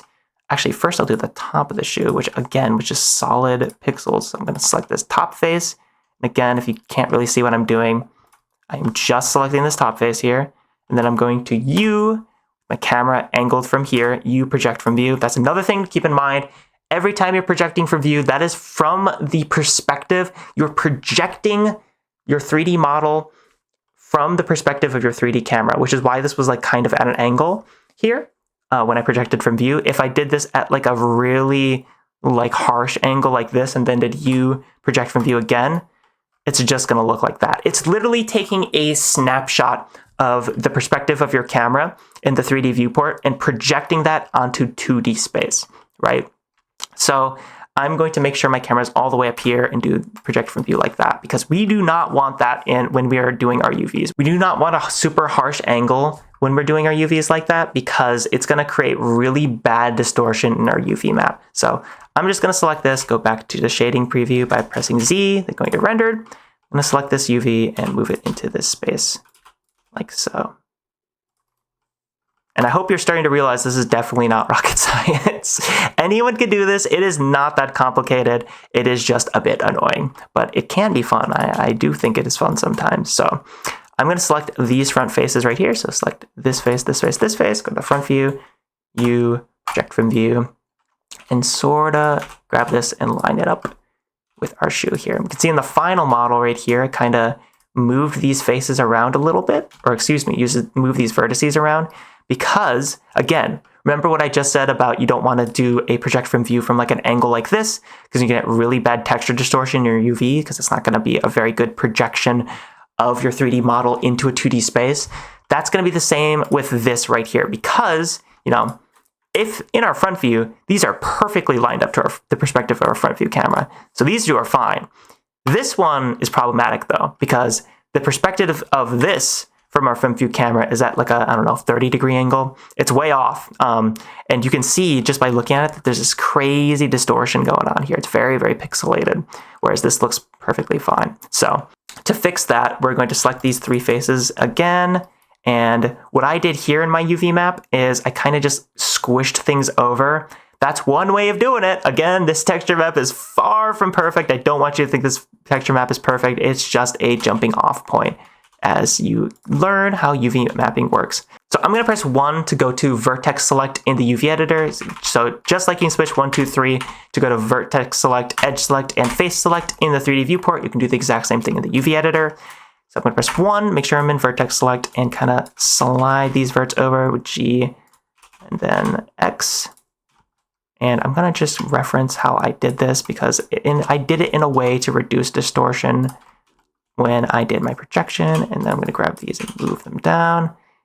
And look at that. You can watch this distortion become a little bit lower as I kind of move things around in my UVs here. And again, you're not going to find too many great tutorials on doing UVs in Blender, I've noticed, because it's really kind of a thing you need to just do to understand how it works. It's really hard to describe. People are a lot more like stream of consciousness when they're explaining how this works, because it is just a weird thing you just do. It's not complicated. There's still a lot of distortion here. Maybe I should move this up. I'll move it down a bit. I'll move this as well, so there's not like horrible distortion. Move that down. Again, the UVs here were not done in an ideal way, but that is totally fine. So I'm going to hide my overlays by pressing Shift-Alt-Z. And that is looking pretty good. You can mess with this more so if you want to get things lining up a little bit better. For example, right here, I'm noticing that I could have lined this up a bit better. So I'm going to click on this, make sure I'm in vertex select, and move these up in my UV editor, move them down rather. And then I'm just going to kind of orbit around my model to see how my seams are looking. And I can see that these are a bit misaligned, so I'm going to click on this front face. Press G, or A rather, and then move it up a little bit. So it kind of lines up, but that's still a bit rough, so I'm going to scale it down. And then press G plus Y to move it a bit. And that's good enough. Because something you also have to keep in mind is that this is the feet. There's a really easy... It's so easy to get perfectionistic when you're doing UVs where it's like, oh, there's all these seams, there's all these errors, I need to fix them and fix them, and you spend like 3 hours trying to make them perfect. It's not worth it. Like, these are the feet of your model, right? Unless you're like doing something super professional, you just need everything to be absolutely perfect. A lot of the time it's just like, just move on. It does not need to be perfect. Like, the feet are such a small thing. If you want to spend time being perfectionist in the head, the face, the hair, other like focal points of your model, that's fine. But don't get lost in the details. Don't get lost in the sauce. Don't worry about it. It's going to be good enough. So I'm going to say that these feet are definitely good enough for this tutorial. You can spend more time on them if you want, but again, don't try to make them perfect unless you are enjoying it and you want to learn more. So again, I'm going to go to my modifiers tab on my legs here. I'm going to turn off this edit mode preview. Then I press tab to go into edit mode, the front view, select my leg here, and I'm going to see that is not unwrapped yet. That's why it's like covering the whole face here. So I'm going to preview how I did this on my final model here. Select the leg, go into edit mode here, look at my legs geometry, and there's a few more edge cuts here. We're going to get into that later. Don't worry about it for now. And once again, we need to apply our material to our models. I'm going to go Material tab, New, Love-chan Body. And I'm going to press tab to go into edit mode, which will automatically hide this leg because of this setting we just turned off in the modifiers tab. Whew. So to unwrap our legs here, I'm going to press U on my keyboard, go to project from view, and I'm going to slide these on over in our UV map to where the leg texture is. Scale them up, move them down a little bit like that, like so. And orbit around my model, press Shift-Alt-Z, see what we're looking like. That's a problem that we're going to have to fix. But we're done. Like, this doesn't need to be perfect, right? This is totally good enough in my opinion. It's just this where it's like, well, we probably want to fix that. So this is another part of UV editing that I kind of want to talk about. And this is a kind of strange way to solve this problem, but it's something I like to do anyway sometimes, because when we are rigging this model, we're definitely going to want more than one edge loop here anyway. So for my case here, I'm actually going to go into edit mode by pressing tab and make sure I have the loop cut tool selected. And I'm going to go back into, by pressing Z, I'm going to go to solid view so I can see what the heck I'm doing. Then I'm going to place an edge loop here. Actually, I'm going to go back to rendered view. Is that all right? Let's do it lower. Never mind. I'll just do it in rendered view. So I'm going to place an edge loop right above where this is going right here. And I'm going to place another edge loop right here where this is going. So you can actually mess with the model's geometry in order to get your UVs looking better. And I'll explain what that means in a second. So with those two new edge loops above and below our like kneecap here, I'm going to go back to the selection tool and I'm going to press Alt-A to make sure I have nothing selected. I got to make sure I'm on face select. So I'm going to press 3, make sure I'm on face select. Then we'll select all these new faces we just made. Then I'm just going to move them up like that. And bada bing, bada boom, we solved our problem. That seems jank. That seems like, wait, you can do that? But you can. You can absolutely do that sometimes. So now our legs are done. Especially because, again, when we're rigging this later, we're not just adding this extra geometry for the sake of, UVs, this is also going to help us tremendously when we are rigging our model. So now with that out of the way, I'm going to move on to the next part of our model, which will be the hand. So with the hand selected, again, material tab, get that Love-chan body material on there, which looks very strange right now. And I'm gonna look at how I did this on my final model. Yeah. All right, so I'm gonna go to tab and click on these two faces right here. Again, if you wanna see what I'm doing, that's what I'm doing, clicking these two faces. And I'm gonna press U, project from view, and move this on over like so. Go to the front view in my reference to see how I did this. Yep, that makes sense. That is super duper easy. I think I rotated it a little bit as well. Like so, but again, it doesn't really matter. It's very stylized. I think I inverted this actually. I did. Interesting. So I'm going to press scale. So S, then X. So I'm going to select everything, S, X, and then make sure the scale is on -1 on the X axis right here in the resize tab. And I'm going to kind of rotate this and move it in place like that. There we go. So now that that's done, I'm pretty sure this is just solid colors except this part. Yeah, it is. And because, again, this is flat shaded, I can literally just select this top face, project from view, move it down, just have this flat shaded. So just like this face, have that flat shaded. It's like these two back faces. Press U, project from view, move them over. Avoid having overlapping UVs here, but again, not a huge deal unless you're doing something very specific here. Like this one, U, project from view, it's over. You can always get rid of overlapping UVs when you're done with your model. That's not too hard. So now I'm going to select this part of our model right here. Do both at once. Ooh, that's terrible alignment. My model is not perfect, y'all. However, no one has noticed this until just now. You got to think about that. Like, I'm the only one who notices this, I'm sure. So I'm going to select on this. Then it looks like I really scaled this in a weird way. So I'm going to select these two top verts, making sure I'm on vert select by pressing 1 in the UV editor. Move these down, move these up. That looks odd. How did I do this again? Oh, so this is upside down. So I'm going to rotate this 180 degrees. 180. Interesting. I'm going to double check how I did this on my model. This is why referencing is so useful, because I don't remember this stuff a lot of the time. Interesting. So it looks like I like put the face like here and here. So I'll kind of replicate that here. This up. This down. Oh, wait, is this inverted? Let me scale this. I'm going to scale this on the y-axis. -1. Yes, it is. Right? No, it is not. See, this could be a little confusing, but you really just have to experiment this stuff. There's not a perfect way of doing it. You kind of just gotta mess around and be like, okay, how do I replicate what's in my turnaround drawing that I made? You know, you just got to think about that. And whatever method you use to get there is fine. So I'm going to say that's good enough. I'm going to select this face right here. You project from view, and I can select both of these faces and kind of line them up. However imperfectly, you kind of line them up like this. Just kind of do something like this. Like so. And that looks pretty terrible. So I'm going to just select this face and kind of get it looking less terrible. Hopefully. Zoom in. Move these over, and I'm not talking about the hotkeys I'm using because you already know these. These are just the hotkeys we use to navigate the 3D viewport.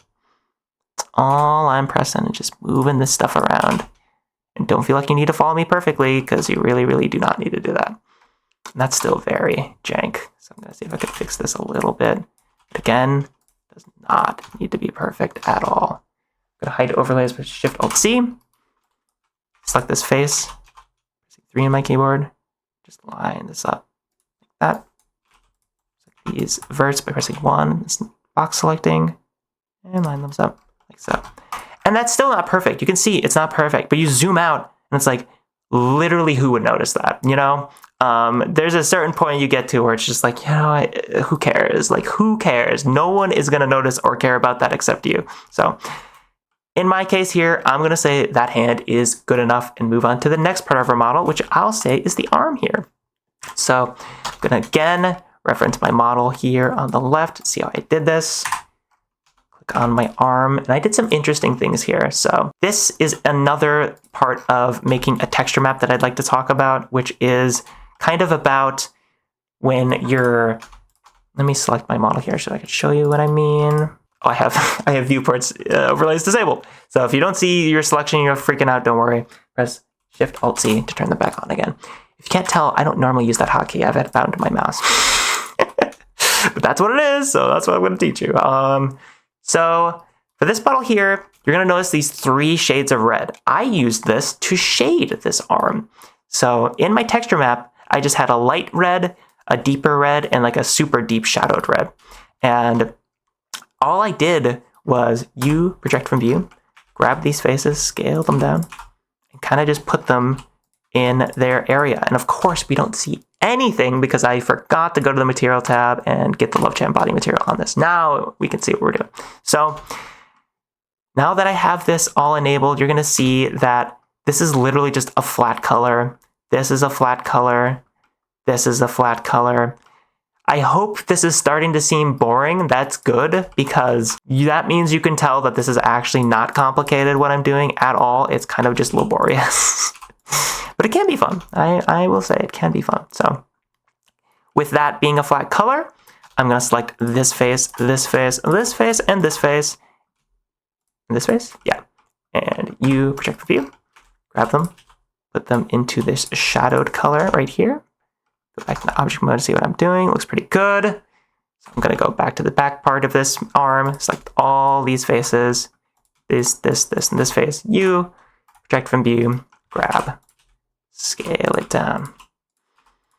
And that's looking pretty not good because that's a shadow one. So I want to move this up. There we go. Awesome. So on the top of our model here, we actually have this line that continues because I have this arrow texture. But before we do that, I want to get this bottom part in, which is shadowed because I wanted it to feel like this part was in shade. So I'm going to click on this face. You project from view, grab this face, move it into this shadowed part, like so. This is like the deep shadowed part. This is like the middle shadowed part. It's looking pretty good. And all the bottom part of the arm here is this like middle shadow. So I'm going to select all these faces in edit mode. Yep, all these faces. You project from view and move them over to this middle shadowed part. So that's looking pretty good. I think, oh, so these faces are actually supposed to be in the deeper shadowed part. So I'm going to move them down like that. Looking good, looking good. All right. So now we want to do this part here, which is a little different the way I did it. So I'm going to select this front face, this back face, go to the front view, you project from view. And I want to line this up with this part. But I'm also going to select this face and this face.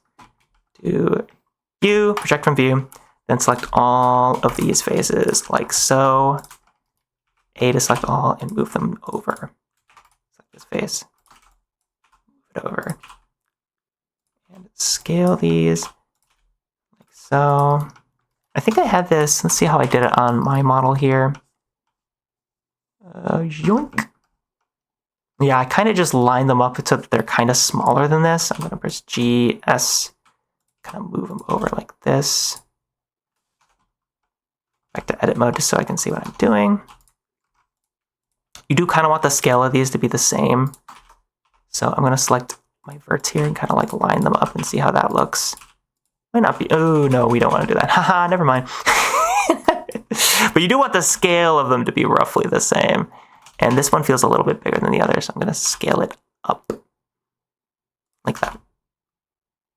But we don't want these little weird lines, so I'm just going to move it over to taste. This does not need to be perfect. There's no math going on here. I'm just eyeballing it. I am literally just eyeballing it. Move this over. I'm pressing G plus Y to keep it locked. Excuse me, G plus X to keep it locked on the X-axis when I'm moving it. This feels a little bit more pixelated than this, so I'm going to scale it like this. And again, eyeball it, just move it over. And that's good enough. So now let's do the top part here, edit mode. I'm going to select all of these faces, just referencing how I did in my model. So go back to our project, all these faces.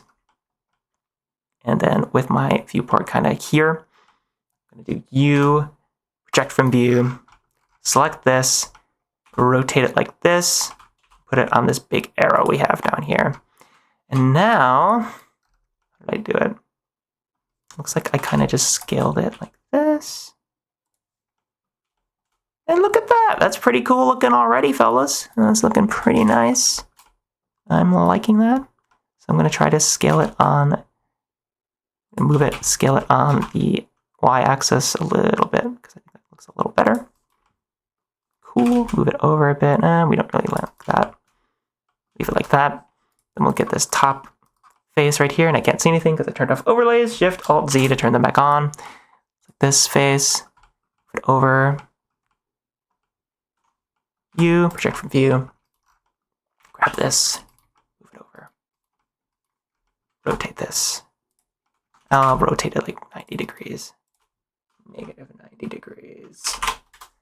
My case here, your case may vary, which is fine. I'm going to isolate my model by pressing this / on my keyboard, the one next to Shift.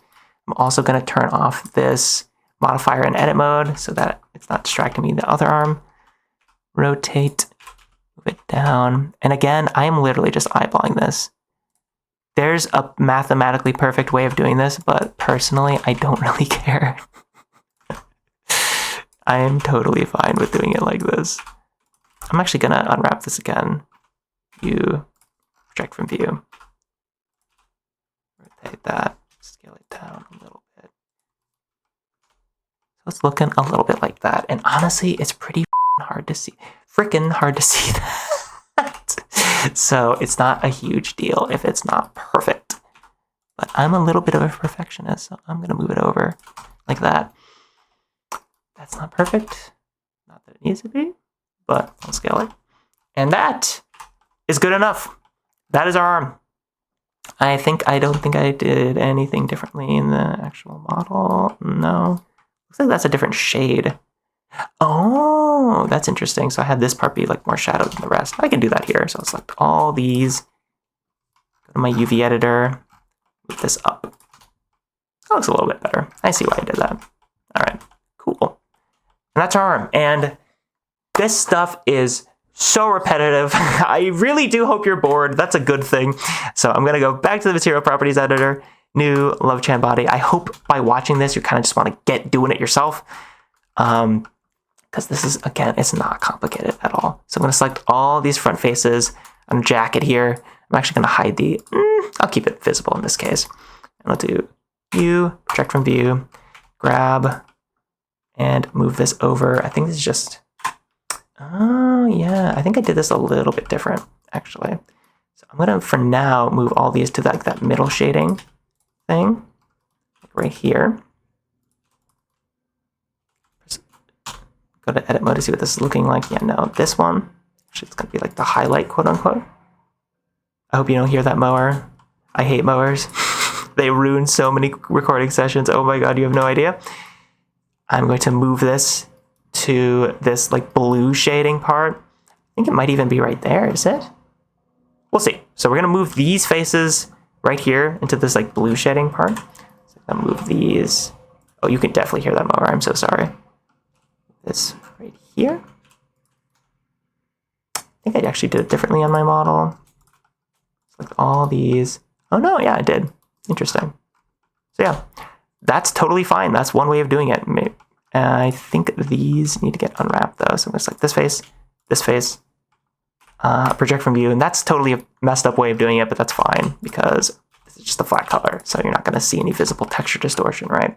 So with those selected, I'm now going to select this. And I will also select this face and this face. Actually, just these faces. Just this Yeah. I just select these front faces right here, and then you project from view, grab these, grab both of these, and then kind of do this. Line them up. I think this is supposed to be inverted. 180, or rotated, not inverted. Yeah, there we go.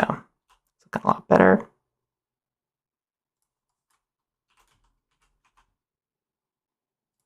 Move these around like so. And yeah, that's looking good from the front and back. I'll do it on the side. It's 3. Front slash to isolate our model. You project from view. Press A to select all. And I am literally just gonna eyeball this again. Again, rotate that 180 degrees. Move this down like so. Good enough. Unisolate. Front view. Let's do the tummy. So let's select the front tummy and the back of the tummy. You project from view. Select this. I think I can just do it here. It's fine. Mower. Ignore the mower. Ignore that mower, please. All right, it's good enough. Select this face. Edit mode. You project from view. Grab this face and scooch it on over. I'm just gonna eyeball this again because it literally does not really matter that much. It's fine. All right, that is imperfect, and you can make this as perfect as you'd like in your own time. I'm just showing you a little bit of how I do things. So just like this, and this face again. You don't have to worry about this side because it's mirrored. And then press U, project from view, all those selected, and put all of these in the shadowed area of my texture sheet right here. And this is just like a little, I don't know if you call that a gradient. It's not really a gradient, not a smooth gradient anyway. So I actually want these UVs to be on the same part of my UV map that the whatever this is called. This part of a sweater. The collar, that's not the collar. Sleeve. It's escaping me. The wrist, whatever. There's a word for that. I'm going to select these UVs. Actually, just the front and back UVs. Then I'm gonna project them from view again. Not press I, press U, project from view. Then move them over right here. And tab to see how this is looking. It's fine. It looks fine. I'm gonna press G, X to slide them over, see if that looks any better. I don't like. Nah, I actually like that as is. Cool. So I'm gonna go to tab, edit mode. I'm noticing that this did not come with me. Oops. You project from view, grab this, scooch it over. I'm gonna see what this one's scaled like. Kind of just like copy it by selecting both faces and then going to the UV editor, going to face select, and just line this up roughly because you're never gonna actually see these at the same time. But then I see that's kind of causing a weird issue visually, so I'm gonna move this over. So it looks like that, which looks pretty good. Tab, select face, U, project from view, grab this, scooch it on over, move it down. Shift Alt Z, scooch. Scale is wrong, so scale it up a little bit over. Scale it a little bit more, maybe just on one of the axes. I mean, it's fine. G, Z, again, I'm just do this to taste. Do not worry about every last action I'm making here. It really does not need to be perfect. I hope that is a big takeaway people have about UVs, is that they're kind of just whatever. You just gotta do whatever. We're gonna say that's good enough for now. You can mess with that more in your own time. So that's how she's looking so far. And now let's move on to the next part. Just kidding, there's some issues back here. So we gotta go slash to hide this and fix these up. Oh yeah, because these also have lines too. So that got a lot of mileage, didn't it? Interesting. So I'm going to isolate our model, our final model here. Click these faces. And again, these can be messed up because this is flat shaded on my model here. So I'm just gonna move them over like so to this like quote unquote highlight part. It's looking good, looking good. Now we want to do this top part here. So I'm gonna select these two. Front view by pressing one on my numpad, project from view, grab them, move them to this area. That looks fine.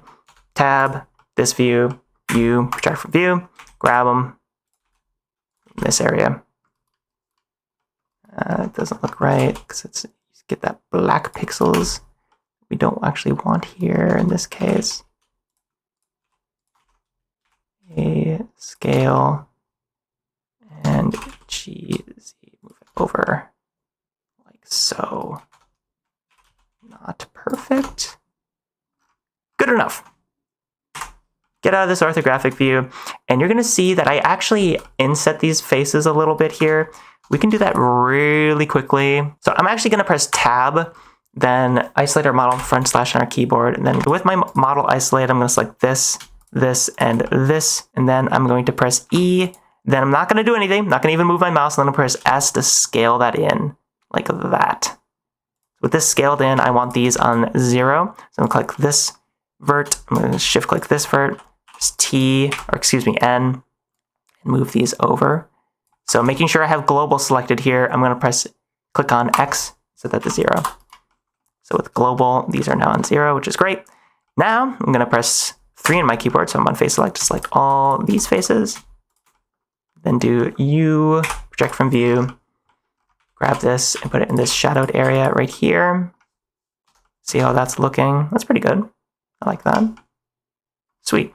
Then I'm going to go back to edge select. So we're going to go back to edit mode, press 2, select all these edges, and then press E to extrude down. Press E, then Z, so it's like perfectly extruded down. And press / get out of that view. That's looking pretty good. There we go. It's looking a lot better. So that is the torso finished. So now let's do the neck here, which is very easy. Just select the neck here, the neck model. Press Tab. Well, actually, we need the material first. So get that material on there. Then select everything with A. And I'm just going to project from view, then grab it and move it to our shadowed area, if I'm remembering correctly. What does it look like? Yes. So our neck is the exact same color as the shadowed area of our jaw. So I'm going to move all these UVs to right there. And that looks pretty awesome. So that's done. Super easy. The only things left are the hair and this waist section. So I'm going to select the waist and isolate it by pressing / on my keyboard. And I'm going to make sure that in edit mode, we're not going to see the other half of it. We'll keep the other half visible, but obviously we want the material on here. So I'm going to do that, which you should definitely know how to do by now. And I'm going to press Tab to enter edit mode. I'm going to select all these front faces like so. I don't even remember how I did this. We're about to figure out. Project from view. Select this up here. And that's looking pretty good. I'm now remembering that I actually applied my mirror modifier on my model here because this is an asymmetrical texture. The lines from one side of the waist to the other are not like perfectly symmetrical. So I'll show you how to do that in this case here after I'm done doing the UVs, because otherwise it would be super, super annoying. So I'm going to do this side here. Go to the right view, project from view. And I'll grab these UVs, and I already know that these go right here, like so. I'll try to line them up generally, how these are set up. Wow, that looks terrible. Wow, what the heck did I do here? So again, maybe not the greatest map in the world, but this is gonna happen with everybody when you're learning UVs, and it's fine. It is a learning experience. I'm gonna move these down. So this up like that. Then I think and again, I'm just moving vertices. So I'm pressing 1 and just moving vertices around. I'm going to press Y to move these a bit down like that. So now this is nice and lined up. Go to the back view. Again, I'm not going to make this perfect. This is not about perfection, but I'm going to select all these back faces.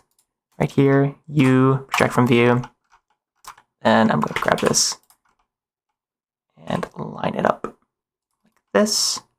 Make sure it's lined up with these as well, as best as I can.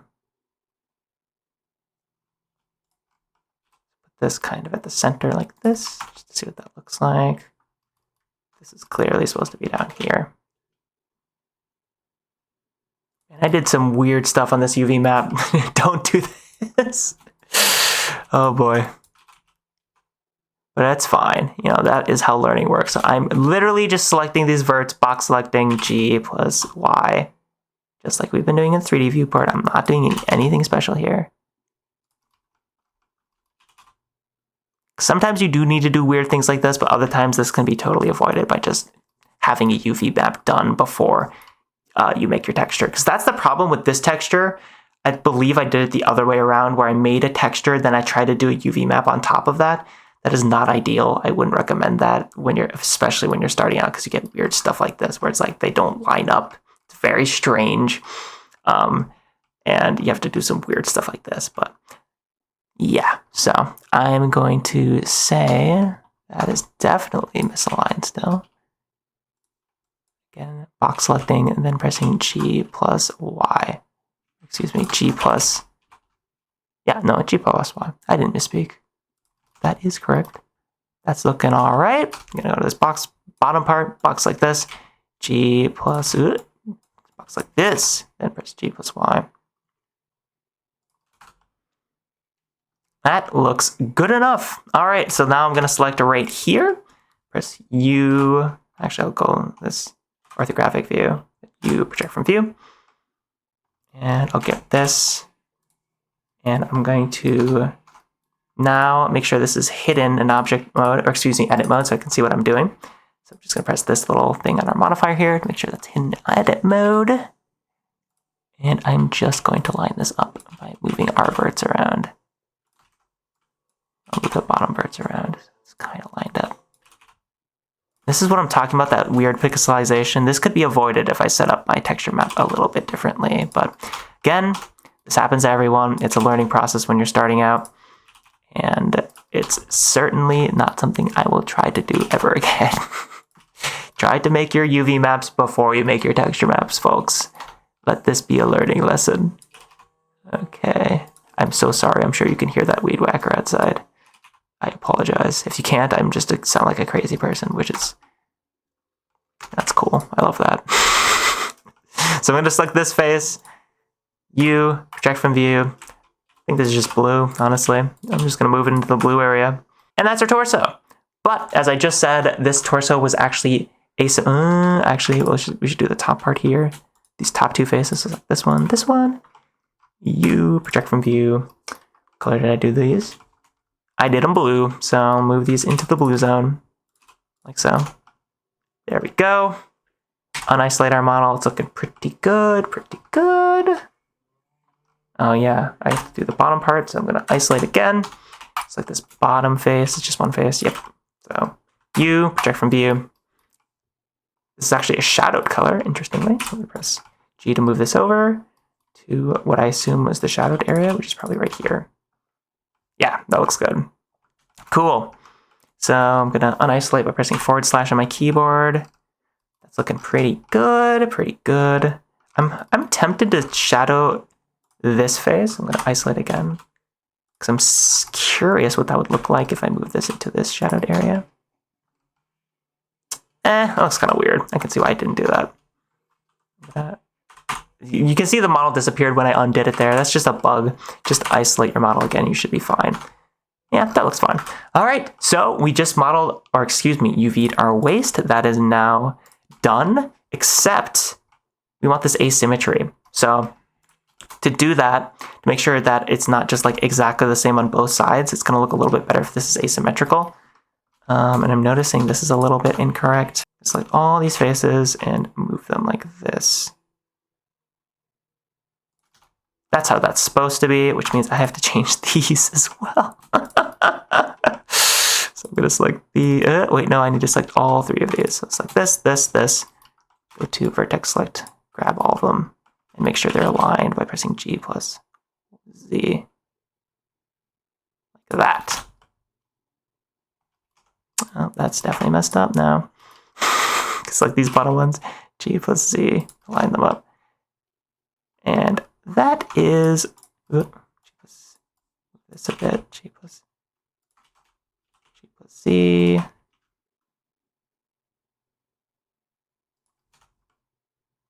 That is far from perfect, and there are better ways of doing that. But again, this is a tutorial. You can take all the time you want in the world to make this as perfect as possible. I'm trying to avoid that for the sake of time. So we're going to say that this is good enough for the waist. And again, if you want to reference the final 3D model I made here, please consider getting the Gumroad course, because this is something you can look at and reference directly, like the actual blend file and 3D model here. So with all that out of the way, now that the UVs on this are done, you want to make them asymmetrical, because in our texture map, you can see we didn't just have half. If we wanted just half of something, we could like do something like what we did with the feet here, where because the feet are symmetrical on both sides, like this is the same as this, we only did half of the feet, and we just put our UVs on top of each other. But you can see here, if we select all of our UVs here, we select all of our faces rather in the 3D viewport, you're going to see that the UVs don't actually use this texture space, so it's just being wasted. So to fix that, I'm going to go to our mirror modifier here in the object mode. So make sure you're in object mode, because you can't do this in edit mode, and go to apply. So with our mirror modifier applied, we can now go to our front view and select half of our model. And I'm just going to do this by doing a box selection like this. And then I'll just select the rest of the faces here manually like that. I think that's just the front ones. Perfect. Then I'm going to scale this -1. So I'm going to scale by pressing S. Then I'm going to press X and do -1 right here. -1. Then I'm going to move these by pressing G plus X. Move them over. This. So now this is asymmetrical, which just looks and feels a little better. So that's what it looks like when it's symmetrical. This is what it looks like when it's asymmetrical. It just looks a little bit better. I'll do that on the back as well, on the butt here. So go to the back view. Select all of these. Cool. Then S to scale, X to scale on the X-axis. Do -1. G plus X to move them over. Like so. We're noticing a bit of an issue here. I'm going to have to select these verts and just move them on in. And that's fine. That is totally fine. And that's how I'd recommend the workflow, where you do it mirrored first and then you do it asymmetrically, because it's just going to end up saving you time. So that is the waist done. The only thing that remains is the hair here, right? Before I do that, I'm actually noticing this is supposed to be shadowed. So I'm going to select all these faces right here, shift select all of them, then grab them and move them into this shadowed area. Yeah, that looks a lot nicer. I like that. All right, cool. So to do the UVs on the hair here, I am going to want to isolate our model by clicking on it and pressing / here. And to make this process a lot easier, I'm going to want to separate the hair from the face. So to do that, I'm going to press Tab. Then I'm going to select all the faces on the face and like the under jaw here. So I'm going to click all of these. Make sure to not miss these ones up top. I'm going to press Z and go to solid so I can clearly see what I'm doing. Select all of these faces. So with all of those faces selected, I'm going to press P on my keyboard and click selection. So now you're going to see that this face is a separate object from the rest of the hair, which is going to make our lives a lot easier.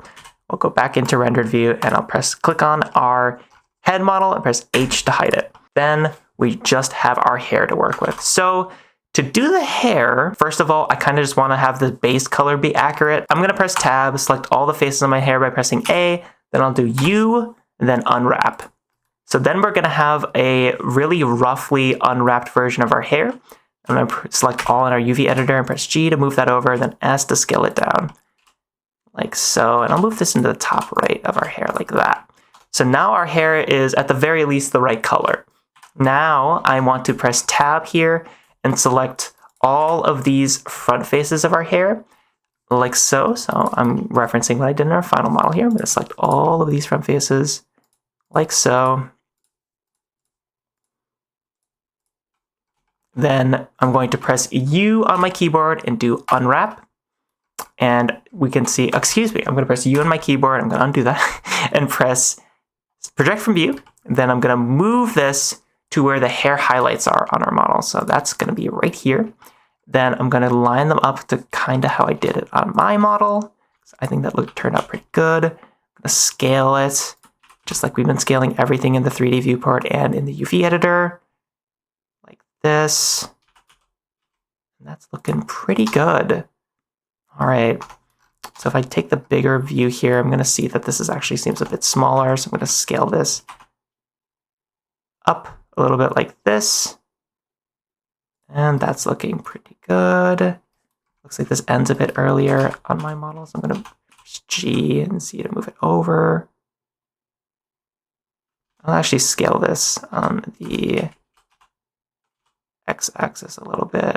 So that is a bit wider like this. Generally like that. This seems a bit high though, so I'm going to move this down. This. Kind of like that. You don't need to make this perfect. And honestly, that seems like it's good enough for now. So with that out of the way, you're going to notice that we have all these shadowed regions in our hair, right? And honestly, all I'm doing to get these shadowed regions is so easy. I'm just selecting faces, right? So I'm selecting all of these faces below Love-chan here. So, and these are just done in big chunks. So we'll start in the back of the hair here. So I'm going to select this face, this face, this face, this face, this face, this face, and these faces, like so. I'll select all these faces too.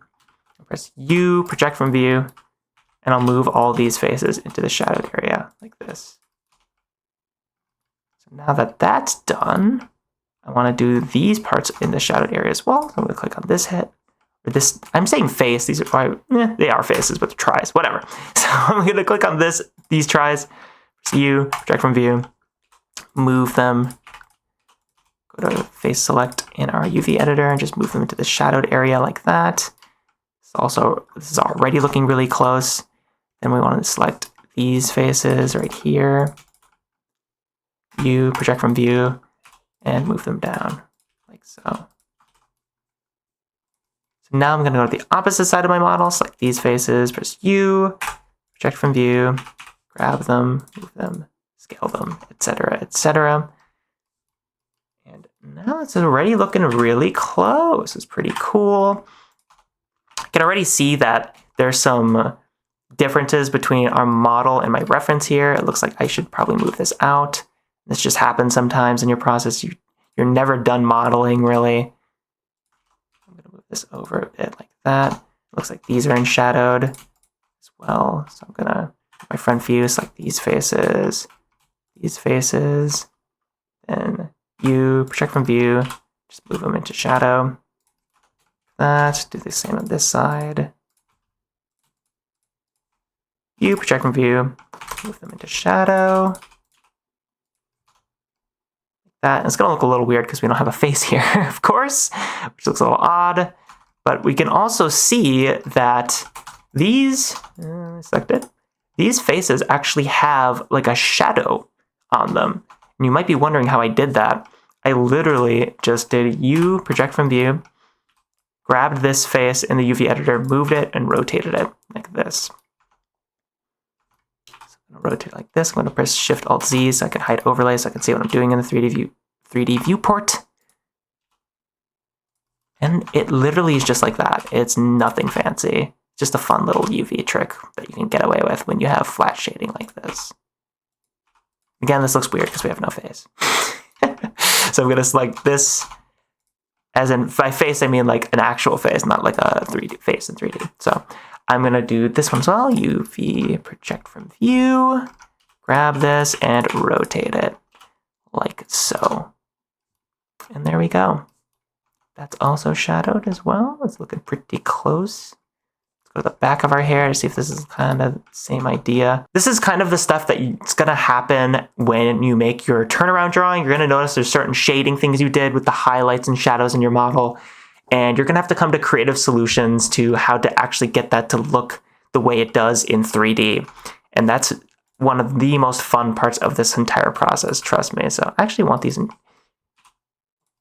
not in shadow. Yeah, that looks a lot better. Okay, awesome. So I'm going to select my hair now because that's looking pretty darn similar and press front slash on my keyboard so that's back.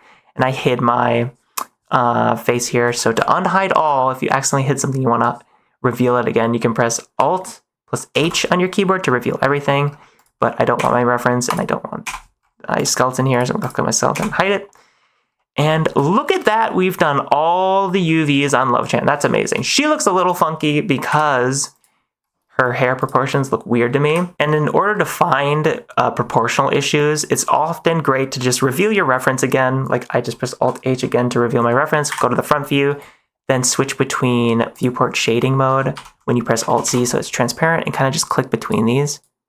And by doing that, I can see that my eyes should be a little bit more over and that my hair is still a little bit big. So I'm gonna, using my reference, I'm gonna go to edit mode, and just move things over that line up a bit better with my hair, like so. Then to fix her face, I'm going to go back to this view. I can see that the eyes should be a bit over, so she looks a little less derpy, maybe a bit bigger. So I'm gonna press Tab, select all these front faces. Do I need to do that? Yeah, I'll select all these front faces. I had to think about it. Actually, I don't need to select these two. I'll select all these front faces because this is just flat shaded, so those don't matter. Same with those two. Those are just flat shaded, so they don't matter. Then I'll go to my UV editor and scale this around a little bit so it lines up with my reference a bit more. So again, I just press S, then Z. So I'm scaling this to make them a little bit wider like that. G plus C to move it over like that. I'm going to compare it to my reference by doing the press Alt-C in solid view and just compare. It looks like the eyes should still be a bit bigger. So I'm going to go back to this view, scale this up a little bit. Yeah, scale this up. This does not need to be perfect, but why not try to get it a little bit more accurate, you know? Scale this up a little bit more even. G plus C. And that's looking a lot better, actually. I really do like those proportions more. I'm gonna move around my hair model because I kind of like this looking a little bit higher. Move these up with G plus C. And these are just kind of proportional changes you always are gonna go through. This is something that's never ending. You always want to refine it more and more. Yeah, let's go to the side view compared to our reference. This might look crazy different, actually. No, not really. I'll line this up a little bit more. This doesn't need to be perfect, though. The reference is just a reference. You're going to want to go in 3D and see what things are looking like there, because you can have something perfectly aligned with your reference and still look weird in 3D sometimes. I'll move this over to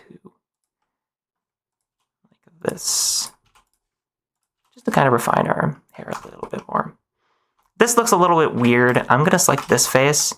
I don't even think I did this in my model, but screw it. We're going to try something new. U, project from view. Make sure I'm lined up. U, project from view. Grab this face. Try to do my funny little shadow trick here. Rotate this all the way around. Shift Alt C to hide that. Scale this down. Yeah, there we go. Look at that. I love this trick. It's so fun. And ideally, I should not have even done it like this. I should have done literally what I did here with the hair shading. Other than the highlight, I really don't need all this space for just pink pixels. It's such a waste of UV space. But again, this is the things you learn as you continue to make more and more 3D models and more UV maps. It's like this one as well. Why do I not? Oh, Shift Alt C. Alt C, so I don't have that transparency. Check from view. Grab this. And if I'm going kind of fast, I'm really not. If you've watched this entire video, this should all be pretty obvious by now. So Shift Alt C, hide overlays, rotate like that. That looks pretty nice. I like how that looks. So that is our entire 3D model UV'd. You can do way more time. You can spend way more time with this and get it as perfect looking as you want. But in the next video, we're gonna talk about rigging. Thank you so much for sitting all the way through this. I hope you have a great day, and I'll see you in the next video. How can we take our 3D model we have right now and transform it into something that we can animate like this? That's what we're gonna talk about in this video, rigging. 3D models are like statues. They're stiff and can't move at all, and 3D character rigging is essentially putting joints inside of those statues in order that they can bend and move around kind of like an action figure does. While this series is not primarily focused on rigging, and I am not a professional rig creator, I'm about to show you exactly how I create all of my rigs in Blender and get them animation ready in just minutes. So first and foremost, I'm gonna scooch this tab on over because we really don't need it right now. And I'm actually gonna wanna box select everything in my scene and press H to hide it, then press Shift plus Tab and spawn in a cube. Now I'm gonna wanna press Tab to go into edit mode, scale this cube down, scale it up on the X-axis, or excuse me, the Z-axis. Then I'm gonna wanna go press T to open the tools menu here, go to loop cut, place a loop cut in the center, and from this little menu right here, I'm gonna increase the number of loop cuts to about 20. Now I'm gonna press Tab, press Shift plus A, and spawn in an armature single bone.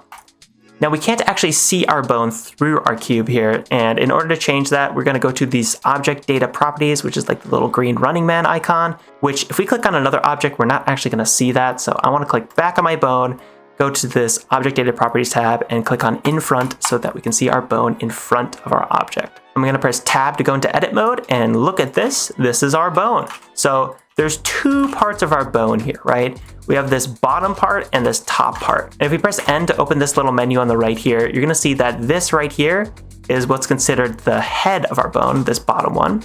We can change the values of it in this menu if we wish. And the tail of our bone is this top part. So this is the head of our bone and this is the tail of our bone. And we can edit the values of this in here if we want to. But normally you're just gonna be editing those values directly in the viewport here. So I'm gonna press GC to move this down, GC to move this down. And then I can create a new bone from this bone by clicking on the tail of the bone, then pressing E to extrude, locking it to the Z axis, like so. Now I'm gonna press Tab to go back into object mode. Then I'm gonna press Alt A to deselect all. Then I'll select my cube and then my bones. Then I'm gonna press Ctrl plus P on my keyboard and do armature deform with automatic weights. So now you can see that if we click on our bones and then press Ctrl plus Tab, we're going to now be in a different mode in Blender called pose mode.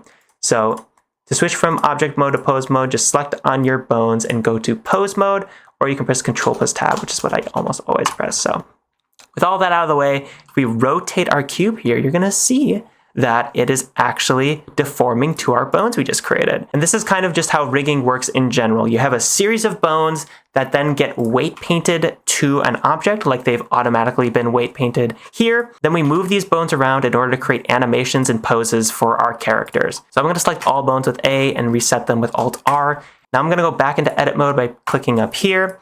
And it's important to note that you can also press Shift plus D to duplicate bones. You can press Alt plus P to clear parents. So for this bone in particular, Alt plus P, I could clear the parent. And if I go back into pose mode and try to rotate this, this bone will now stay in place, which brings up a really important part of how bones and rigging works in general in Blender, which is that bones in 3D have a hierarchy, just as bones in real life on real skeletons also have a hierarchy. And having bones in a hierarchy like this helps keep our character rig organized and a lot easier to manage. It lets us create complex movements by just animating a few parent bones rather than having us animate each bone individually. And more importantly, it ensures that our characters move in a way that is much more similar to the way we move in real life, which makes the process of creating 3D animations much more intuitive. And if you want an amazing video that goes in depth about how rigging works in 3D in general, definitely check out this Doodly video called 3D Rigging is Beautiful. Here's how it works, because this is just an unbelievably beautiful explanation of how rigging works, what the difference between skeletons, skinning, and controls are. It's a really great in-depth explanation of how rigging works. And if you want in-depth breakdowns of how rigging works in Blender specifically, definitely check out Joey Carlino's channel, because his videos, particularly this one, Rigging for Impatient People,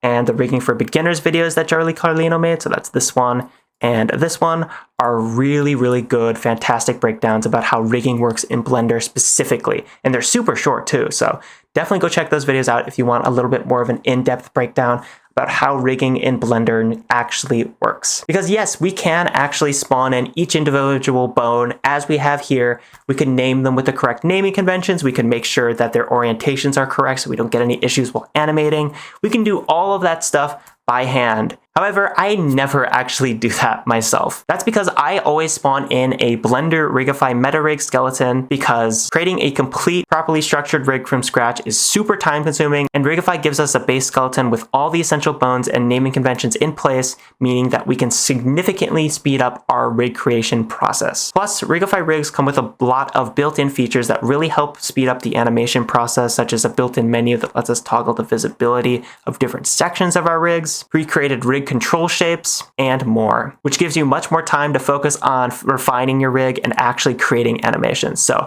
as a result, I don't actually ever do this, so I'm just going to delete these right now and show you how I actually rig all of my characters. So to get everything back in our scene, press Alt plus H, that's Alt plus H on your keyboard to reveal everything that was hidden in your scene.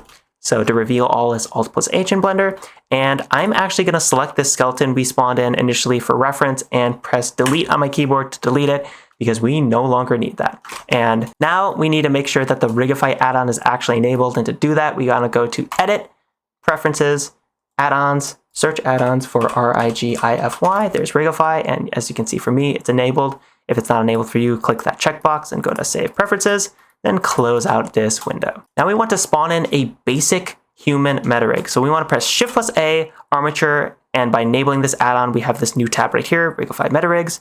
Then we want to go to Basic Human. The reason we want the Basic Human meta rig is because while these are fantastic for animals and this human meta rig is great for realistic characters, we really don't need that much detail, because the human meta rig by default has things for like finger controls and mouth controls and controls for the nose and the eyelids, which is just way too much for this art style. So in our case here, we want to go to Rigify Meta Rigs, Basic, then Basic Human.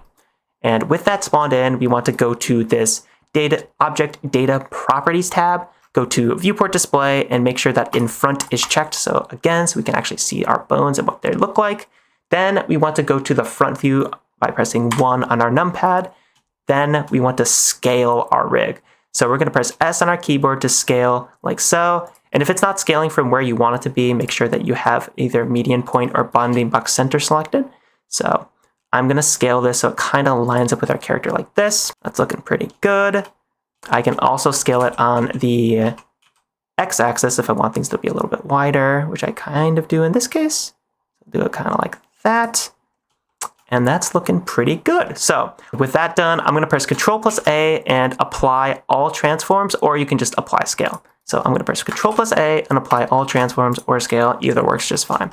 Now I'm going to line up our bones with our character here. So I'm going to press Tab to go into edit mode, and I'm going to select all the different heads and tails of these bones and line them up with our character. So for this one, we want to put this generally where our elbow is, this like edge loop right here. And if you don't see your object's wireframe, make sure to enable that by going to Viewport Overlays, Geometry, and Wireframe. Make sure that's visible while you're doing this. Makes your life a whole lot easier. I'm going to select this part of the bone and move this by our wrist. Then I'm going to select this bone and put it on the tip of our hand like so.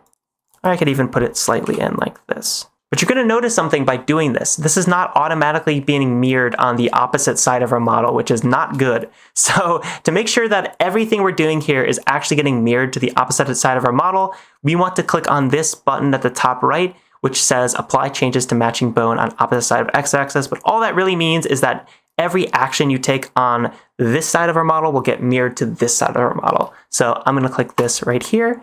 Then I'm going to just move this a little bit, and luckily it's just going to snap if I do that. So I'm just going to make sure that all of these ones that I moved are perfectly mirrored on the opposite side. So if you ever mess up and that's not enabled, just remember that you can enable that and then move the bones slightly and have them be mirrored. So that's looking good.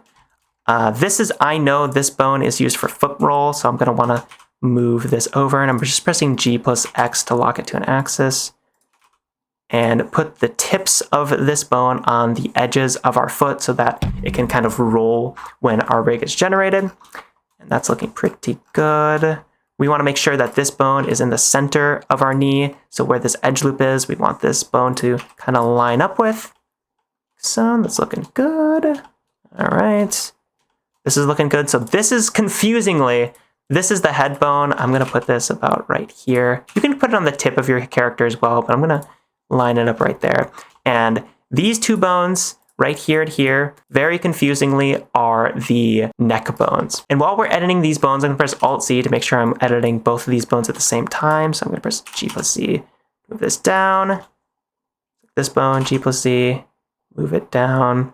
And because this is our head bone, we kind of want it to end, I'll go to press 3 to go to the side view. We kind of want it to end where our neck does, so about right here. Again, we can always change this later. We can always regenerate our rig when we're done, which is one of the awesome parts of Rigify, so don't stress about this too much. We can actually hide these bones too to make our lives a little bit easier, so I'm going to select all these bones, press H to hide. So select this bone, H to hide, select this bone, H to hide. And the cool part is we can edit our bones, so say we want to do this, don't actually do this, and then press Alt-H to reveal it, and it's been mirrored on the opposite side because we have this mirroring option enabled. I'm going to undo that, of course, by pressing Control+Z. Then I'm going to press 3 and make sure our bones here are aligned. So our case here, I'm going to press the tip of this bone here, move that to the front. Click on this bone, put it about right here. Then I want to select this bone here and move it to about right here where this loop cut is. And I'll make sure that this bone right here, which is used for foot roll, I believe, is moved kind of towards the back of our foot like this. And that is good enough for now. So now I want to go up here, make sure this is kind of aligned,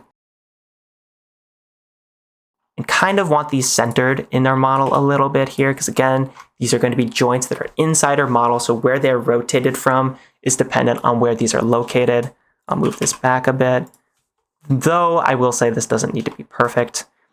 Do make sure you have a bend right here, because say it's kind of perfectly straight like this, Blender will not be able to figure out which direction your leg will bend. So when you move your character's hips, their leg might bend in this direction, for example. So make sure there's a slight bend in both your leg and your arm in order that Blender can kind of figure that out. So that's looking pretty good. I'm gonna go to the top view by pressing 7 and align our arm like this. Just move this stuff over because we already lined it from the front view. This one as well. I'll try to move these together, though I don't think that's actually required. Press 1 to go back to the front view. That's looking pretty good. All right. So I'm going to say this looks good enough. There's some breastbones right here that are honestly completely unnecessary. You can just delete those if you want, which I'm going to do here. Then I'll press Alt-H to reveal all of my bones again to see if they're looking good, which they are, though I am going to make sure that there's a slight bend here by pressing G+Y. Because again, I want to make sure these bend correctly when we generate our rig, which we're about to do. So I'm going to go back into object mode. I'm going to hide our turnarounds because we don't actually need those anymore. Now with our skeleton looking pretty good, we're going to scroll down to this Rigify tab. We now have an object data properties thanks to the Rigify add-on. There's a button right here called Generate Rig that we are going to click. And once we've done that, you can now see that we have now generated a rig here. And again, I'm going to click in front so that we can see our rig through our model here. And if we drag this down, you're going to see that we still have the meta rig we spawned in here. So we still have this rig that we just lined up, but we've just generated another rig on top of it, basically. And I'm just going to hide this right now by clicking that little eye icon. Now we want to bind our model to this rig we just generated. And to do that, I'm going to select every object in my scene here. So I'm going to select, I'll go to this preview mode so I can make it a little bit more obvious that what I'm selecting. So I'm going to select my hair, my face, my neck, torso. Oh, that was the rig. I'm going to deselect that by holding Control and then box selecting. So Control plus box select can deselect objects in Blender. So again, I'm going to select every object of my character. I'm going to press the torso, the arms, hands, the legs, the waist, the feet. And we can check if this is actually all of our character by pressing H. So it is. That's fantastic. We'll undo that with Control+C. Then I'm going to shift select the rig. So I'm shift selecting all these objects, but then I am shift selecting this rig. Then I'm going to press Control+P, and then it's going to open the Set Parent To menu. We want to do Armature Deform with automatic weights. So click on with automatic weights, then go back to this viewport shading mode up here so we can actually see our character. Then with our new armature rig selected in object mode, we're going to press Control+Tab to go into pose mode. Now, if we move our character around, you're going to see that she is now moving and fully ready for animation, which is awesome. So you can see that we can move her leg up here and it's bending as expected forward. We can move her arm like this and you can see that it is bending the correct direction backward, which is awesome. We can move her hand like this and it's also working. And her neck is going to be right here, which we can rotate like this. And her head is going to be right here, which we can move around like this. So that is absolutely fantastic. We can move her torso in general and her hands will stay in place and her feet will stay in place because they currently have IK enabled on them. So that is awesome. However, you might be noticing a few issues here. For example, if I move my arm, we have some of the hair following along with the arm like so, as well as different parts of the chest right here. So to fix that, you're going to want to do something called weight painting. And that's exactly what we're going to talk about in the next video. However, if you want to hide some of these extra bones because they're just kind of blocking up your view and they're not necessary, you can just press N on your keyboard. And thanks to Rigify being super awesome, we have this Rig Layers menu now. So we can actually toggle all of these unnecessary bones that we don't really need to see right now by clicking off, for example, tweak. We don't need any of these FK ones because we don't have FK enabled. We have IK enabled. We'll click off all of these, click off all of these and these. And now we are only seeing the bones we actually would need to see for the moment. So we can move our character around with the root bone, we can move their torso bone and move them around very easily in pose mode here, which is fantastic. So in the next video, we're going to talk about weight painting. And remember, if you do run into any issues when you generate your rig, for example, it looks like her neck is kind of leaning forward here, which is not ideal. Again, as I mentioned earlier, you can always regenerate your rig. What that means is that we can go back to object mode, we can hide our rig we just generated and go back to our meta rig. Then we can click on this, go to edit mode by pressing tab. Then we can go to the side view and see that, oh yeah, our spine is kind of leaning forward in an awkward way, which is probably what's causing our neck to be like, at a 30-degree angle like this. So I'm going to press Alt-Z, and you have to be careful, very, very careful when adjusting these spine bones, otherwise you're going to get an error. So I'm going to press Alt-Z to make sure that we're in X-ray view. Then I'm going to select these bones. I'm going to box select to make sure I got both of them and press G and then Y to move this forward a little bit. And I'll also move this one, G plus Y. Again, I'm making sure that I am in X-ray view, G plus Y to move this forward. And this is distracting, so I'm just going to hide all these bones because I don't actually need to see them right now. Back to the side view. And heck, I can even hide my entire arm here, which is pretty nice. I'll go back into edit mode on my skeleton. Just pressing H to hide all of those, of course. And kind of line those up like so. Fantastic. So now I'm going to press Alt-H to reveal all those and hide my turnarounds because I don't really want to see those right now. Now I'm going to hide our newly generated rig, go back to our meta rig, then go to the Object Data Properties tab, the one with the little running man. Then I'm going to scroll down into Rigify where we now see this Regenerate Rig option. So yes, you can do this at any point of time, which is why it's important not to delete this. You usually do want to keep this because this can be a very useful feature for whenever you want to change something on your rig or go back and alter things in any capacity. So I'm going to click right here on the Regenerate Rig button in the Rigify tab. So I'm going to click Regenerate Rig. Then I'm going to hide our meta rig once again. And press Control plus Tab, and look at that! It looks like our neck is not tilting forward nearly as much. Still is a little bit, but that's fine. So that's how you regenerate your rig using Rigify. And just so you know, we are in the final stretch of this series with only a few videos on rigging remaining. I've mentioned this before, but the Gumroad version of the series will increase in price after this series is fully completed, so I'd highly recommend going to the description box below and checking it out today in order to lock in the absolute best value on it. It includes an extensive hotkey guide PDF, the final Love-chan model that's fully textured, fully rigged, and fully UV'd from this series, downloadable versions of all the videos in the series with even more coming soon. We're about to hit 50 sales on this, which is amazing, and already have 5 perfect 5-star reviews. So by all means, to get the absolute best value, click that link in the video description below this video to check it out, and thanks for watching. I'll see you in the next video on weight painting. In our last tutorial, we ended up rigging our character, but there were a few underlying issues that she still had that we want to fix up. So if I move her hand here by pressing G on my keyboard, you're going to see a few issues that crop up.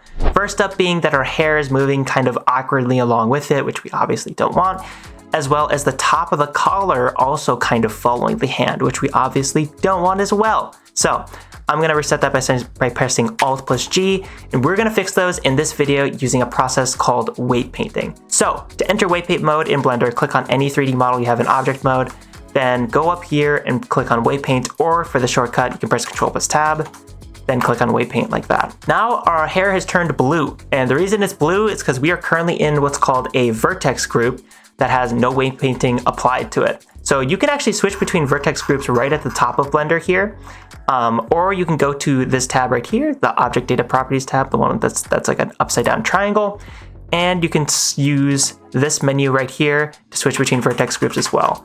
But you can also do that right up here, and I'm just switching between them using the arrow keys on my keyboard because that's often a lot faster. So if I scroll through my vertex groups here, you can see that this is the bone for our head, which is called Def Spine 001 because we're using Rigify. And now we can see that the color of our hair has changed here. So you can think of vertex groups kind of as little containers or homes for vertices. And remember, a vertice is just all these different points in our model. So this is a vertice, this is a vertice, this is a vertice, this is a vertice. You can think of vertex groups as kind of groupings and pairings of vertices that we can use to apply weights to our model. And we already have a ton of vertex groups because Rigify generated a bunch of them for us when we applied automatic weights on this model. This is our hair, what it looks like right now. And as you can see, the top of our hair is super red, which means that it has 100% influence. Each color in weight painting represents how much influence a bone, in this case here, our head bone, has on this part of our model. So the top of our head has 100% influence, meaning that if we pose our head around, it's going to follow our hair perfectly, whereas the bottom part has a lot less influence and may not be following our head 100% of the time. The color blue, which is what we were looking at earlier when we looked through all these other bones, that means this is unweighted, and it's best not to worry about the specifics of these colors too much because these are just a gradient and a visualization for what are essentially just intensity values. You could even think of them as percentages on all the vertices that make up your model. And by entering weight paint mode, there's also a few tools here that are now available to us that I'm gonna look at right up here. So first tool is the default tool that we have selected already called Draw. This is just, as you can see right here from the icon, a brush tool. So we can just click on different vertices on our model and see that they'll start to get painted red. And they're getting painted red because our currently selected weight, which again, you can just think of this as percentage, 1 being 100%, 0 being 0%. You can think of that as your currently selected intensity, right? So if I click on my model with 0 weight, it's gonna start painting things blue. And if I click on my model with 100% weight, it's gonna start painting things red. So that's pretty cool. And there's also a symmetry option right here that you can enable in weight paint mode, which is super helpful for symmetrizing things on your model if you have perfectly symmetrized bones. For example, if I had symmetry enabled and I was painting her knee here, every little adjustment I'd make on this right knee, or excuse me, her left, I guess, her left knee, would get perfectly symmetrized to the other side because we're using Rigify, which already has perfectly symmetrical bones and weights already set up for us, which is awesome. So that's what the weight option does, but there's another option right here called strength, which is essentially your opacity. So if you've used Photoshop or any similar application to that, Clip Studio Paint, etc., they all have opacity options for their brushes. Most painting apps do, and that's what you can think of your strength as. It's kind of your opacity. So for example, if I set this to, 0% influence, I want no influence on this part of my model, but I set my strength to 50%, aka my opacity to 50%, then click on this vert,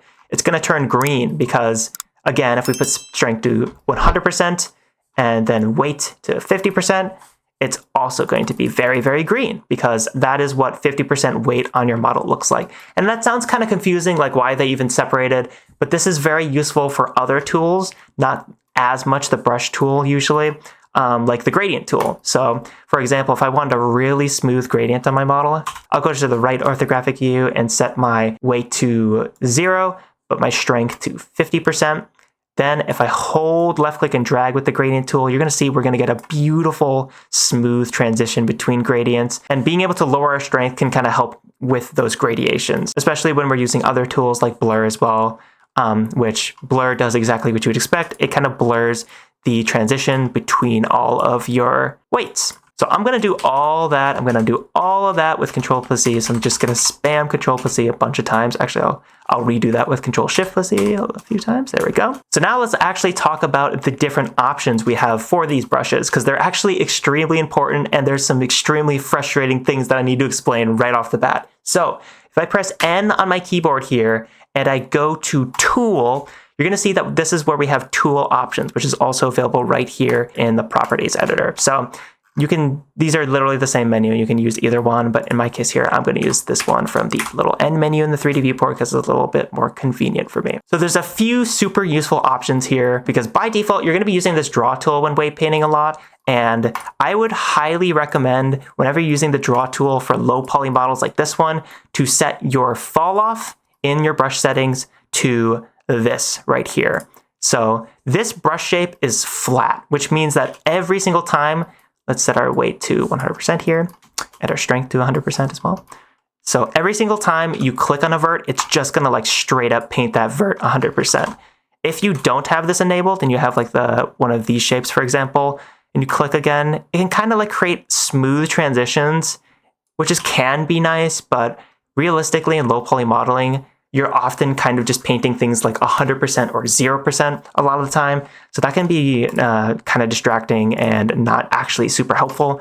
So a lot of the time when I'm doing low poly models, I'll be using this flat brush shape because it's just a lot more of like the result I would actually want when doing low poly modeling and wave painting. So that's one useful option. But again, you can change this to whatever you want. You can like move these around to get the exact kind of fall off on your brush that you would actually like. Just super useful, but I'm just going to use this flat option right here. We already talked about X symmetry, which symmetrizes the opposite bone to have the same weights as the bone you're painting, which is super helpful. But there's also another super useful option right here called front faces only. Now, this is something, again, that's really weird, worth talking about.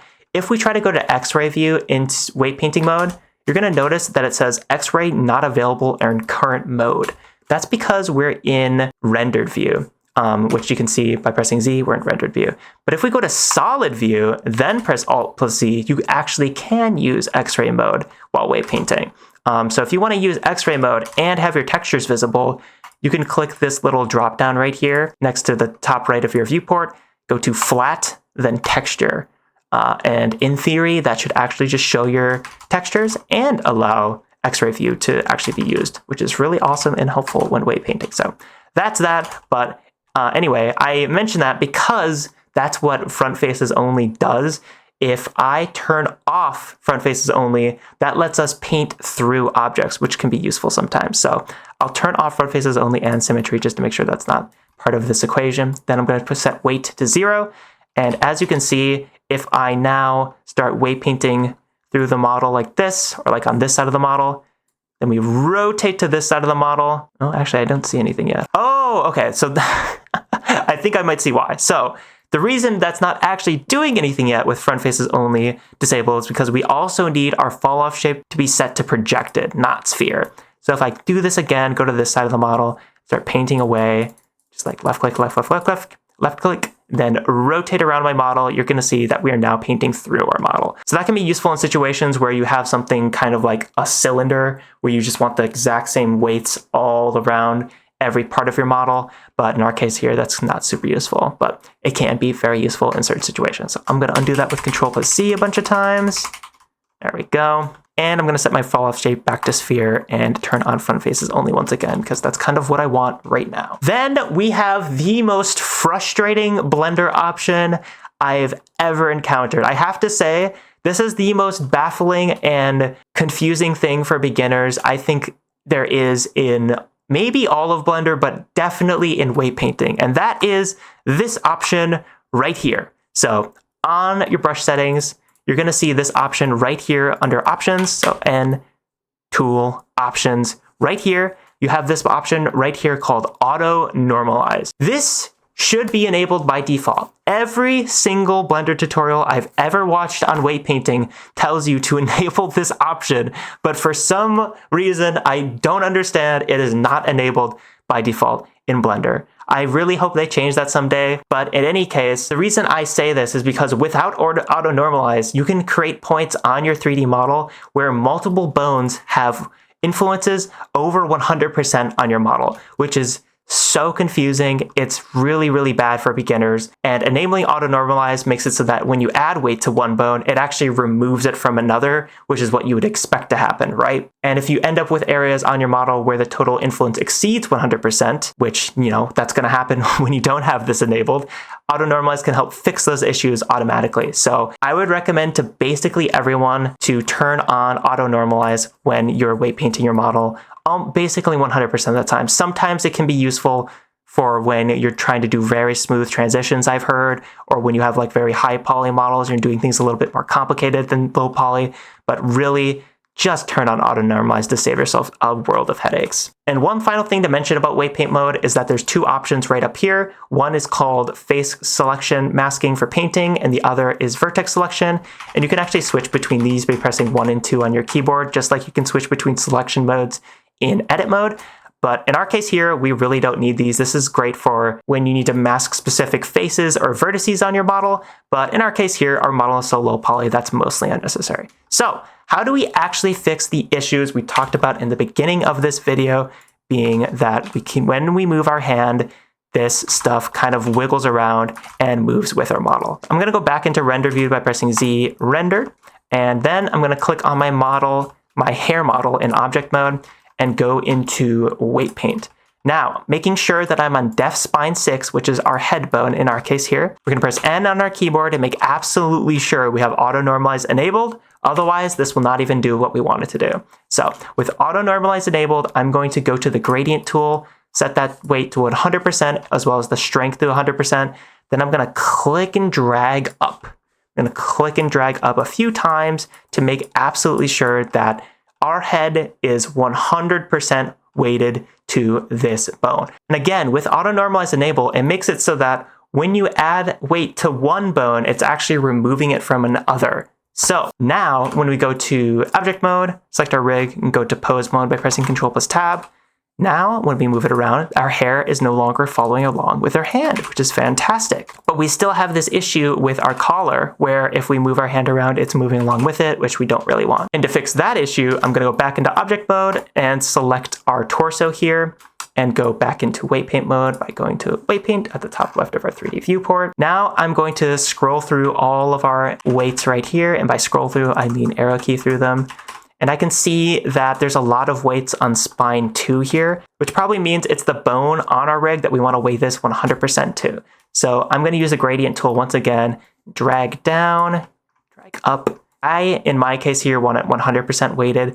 It could, if I wanted to, go to spine 1, set my strength a little bit lower here, aka my opacity. You can think of strength as opacity, and drag up a little bit here if I wanted a little bit of weighting, like that. And then go to object mode, click on my rig, then pose this around to see how it works. And that worked really well. That's awesome. And again, to test if this actually worked out, we're going to move our hand here, and it worked. You can see that, again, because we have auto normalize enabled, and that makes it so that no vertex on our models can get over 100% weighted. When we used 100% weighting on our torso, it fixed this issue because it removed all the weights from other bones that were causing that weird wiggling issue. So that is now fixed, which is fantastic. One final tip I want to mention is that with your rig selected, using a Rigify rig, if you go to the Object Data Properties tab, you have a bone collections screen here, right? And these bone collections are the same as the ones we toggled in the last video, these rig layers. It's the same thing. This is just a really nice UI for all the ones you really care about when you're animating. But if we want to view all the different joints on our model that these weights are applied to, we can go to this Def tab. So Def stands for deformation, and we can isolate this bone group by clicking this little star next to it. So clicking this star will isolate it so that it's the only visible one. And we can unisolate it by clicking on the star again. But in our case here, we want to click the star so we can see all of these different deformation bones. So now you can actually click on your rig, then shift click on your model, then go into weight paint mode up here, or you can press Ctrl+Tab, weight paint. Now, if you want to preview what all your different weights look like, you can press Alt plus left click.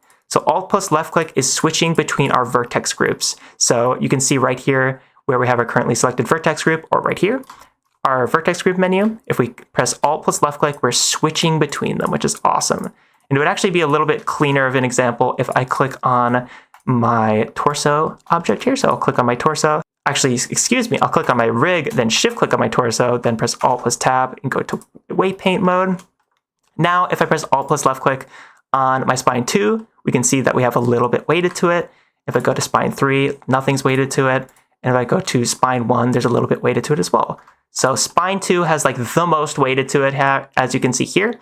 And spine 1 has a bit weighted to it. So that's kind of how you can preview the weights that are getting influenced on your bone. If you actually want to see where your skeleton is located, this can be a little bit more of an intuitive option. You can also rotate your bones with them selected in this mode by pressing R, G, and S. Unfortunately, that doesn't actually work on deformation bones, but that can be really useful if you're using a little bit less of a complicated rig than what Rigify gives you. However, how do you weight paint something to give it secondary motion on your character? For example, if you want your character's hair to sway, or if you want like their tail to wag, or if your character has ears, for example, and you want them to wiggle, how do you weight paint that? Well, first of all, you actually need to add that as a bone. And to do that, we're going to want to go back into object mode, select our rig, and then we're going to go back to our bone collections tab that we we're just talking about, right? And we're going to unisolate our deformation bones. So we're going to click on this and make sure that that is no longer starred so we can see all of our bones. Then I'm going to press tab to go into edit mode here. Now that I'm in edit mode, I want to press shift plus A to add a bone. So this is a brand new bone on our rig. And I'm going to go to my bone collections tab right here and press this plus icon to add a brand new bone collection. And it's just going to be called bones here, but I'm going to rename this hair. So this is a brand new bone collection, but there's nothing actually assigned to it right now. If I press the isolate button, there's going to be no bones in there because we actually need to assign things to this bone collection in order for them to be in there. So to do that, I'm just going to make sure my brand new bone, which is right here, we can see the name right here, is bone. This is my brand new one and it's selected right here. So making sure this brand new bone is selected, I'm going to click assign. Now, if I isolate into this bone collection by pressing the star icon, you can see that there's now a bone in it. One bone, the one we just created, which is fantastic. So I am now going to go into the front view by pressing 1 on my keyboard. So that's the orthographic front view.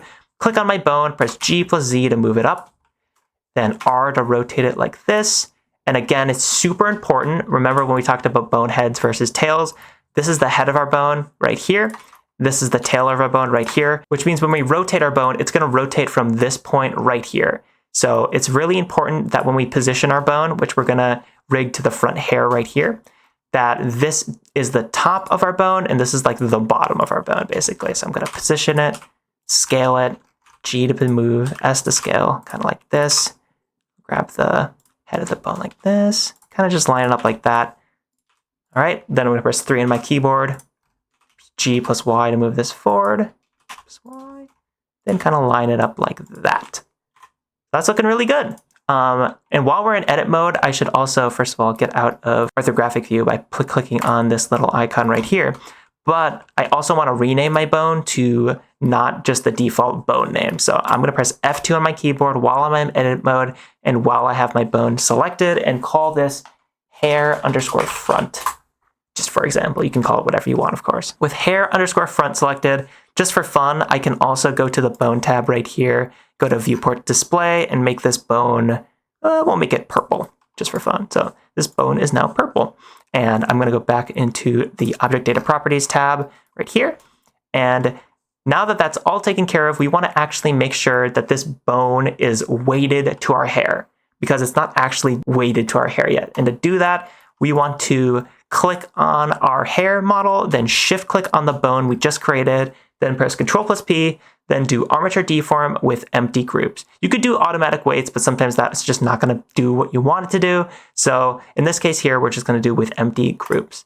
So now if we click on our hair model, you're going to see there's a brand new vertex group at the bottom right here called hair underscore front, which is awesome. That's the bone we just made and the vertex group we just made. And this vertex group would not exist unless we do what we just did, which is click on our model, shift click on our bone. So click on our model, shift click on our bone, then Control P, armature deform with empty groups or automatic weights if you prefer. But in our case here, we want empty groups. So with that done, if we move our bone around, nothing's going to happen because we still need to weight paint it, which is what we're just talking about, right? So All we need to do now is click on our hair model, go to the weight painting tab, go to our brand new vertex group right here, hair underscore front, then click on our draw tool, set weight and strength to 100%, then weight paint this singular vert 100%. And something that I forgot to mention earlier is you can change your brush size by changing this radius value, which you can also change with the hotkey of F. So F is how you change your brush size, like that. So that works in the draw tool as well as the blur tool, like so. And you can also change your opacity, aka strength, with Shift plus F. So Shift plus F is how you quickly change your opacity, and it's even visualized here. So like 100% is 100% opacity, and we get more and more transparent as we go lower values like that, which is pretty cool. But you can change the size of your brush by pressing F. So F is how you change the size of your brush. And if you press Control plus F, you can change the weight. So if you want to change your overall intensity, you can press Control plus F to change your weight, but Shift plus F is how you change your opacity, essentially. Now, if we go back into object mode, click on our brand new bone here, press Control plus Tab to go into pose mode, we now have weight painted this hair on our model, which is fantastic. However, there's one issue where if we go into object mode and we unisolate our new bone collection, which is the hair bone collection, and then we click on our model's head right here, we try to move it around, you're going to see that our bone is not following along with our head. And this ties back into what we talked about in the last video about parent-child relationships with bones. We need to make sure that this bone is the child of this head bone. Otherwise, it's not going to know that it needs to follow along with our head bone. So to do that, all we need to do is press Tab to go back into edit mode and click on our new hair front bone.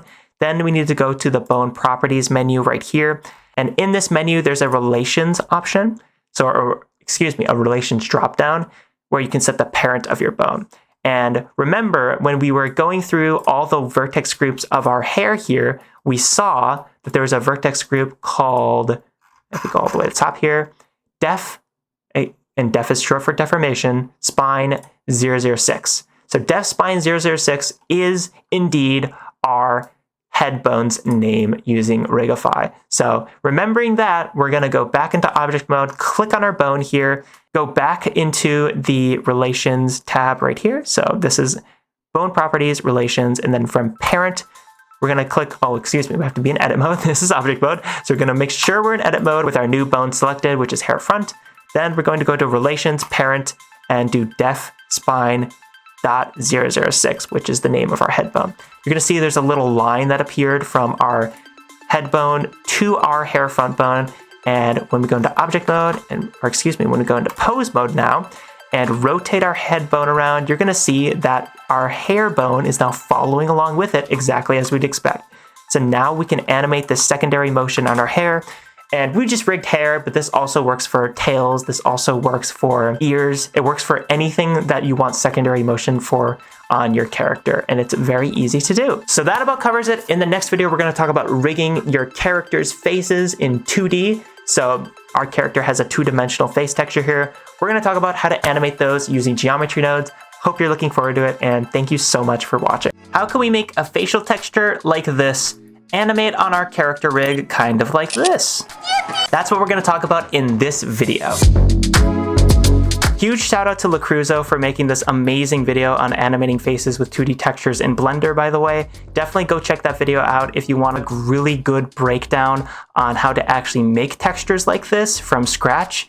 And give their channel a subscribe because their content is really, really good. But without further ado, let's get into how to make it on our own character here. So we have our character all rigged here, but now we want to make sure that we can animate our character's eyes and mouth by swapping between different textures on our face texture. So to do that, first thing we're going to want to do is, if you'd like to follow along with me here, go to the link in the video description below and click on this Patreon post right here. You do have to be a member of my Patreon to click on this post, but don't worry, joining as a member is totally free. So after you do that, all you need to do is click on this right here, which is Love-chan textures, facial textures fixed.png. So just click on there or right here and download this texture because the original version I had actually had some issues. So make sure to download this updated version of the texture, which I will link in the description box below. After that, we're going to want to make a brand new material on Love-chan here. So we're going to click on her face here, which is this model right here. We're going to go down to material properties and press this plus icon right here. Then we're going to select our Love-chan body material that we already made, and we're going to duplicate this by pressing this little duplicate button right here.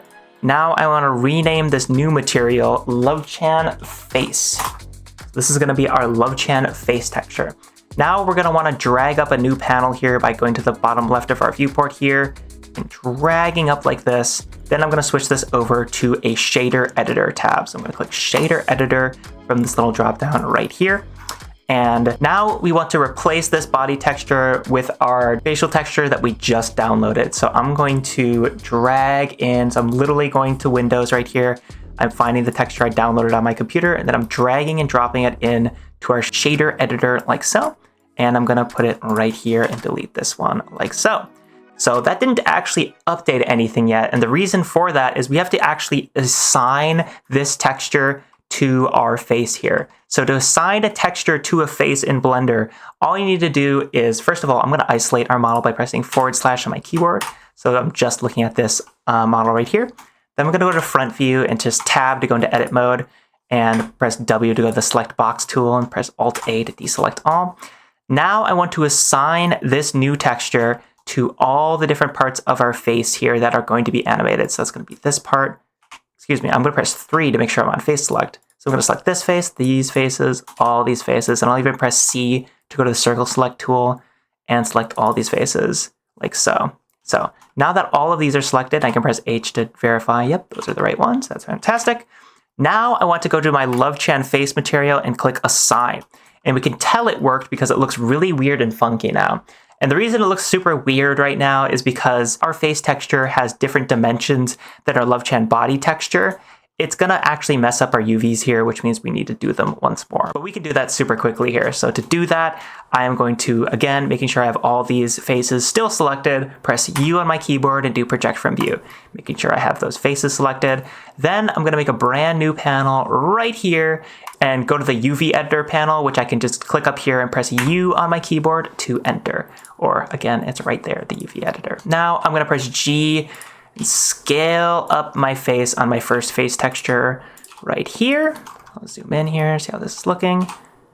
And I kind of want to line up the shadow of the nose right here with the bottom of my nose geometry. Kind of like that.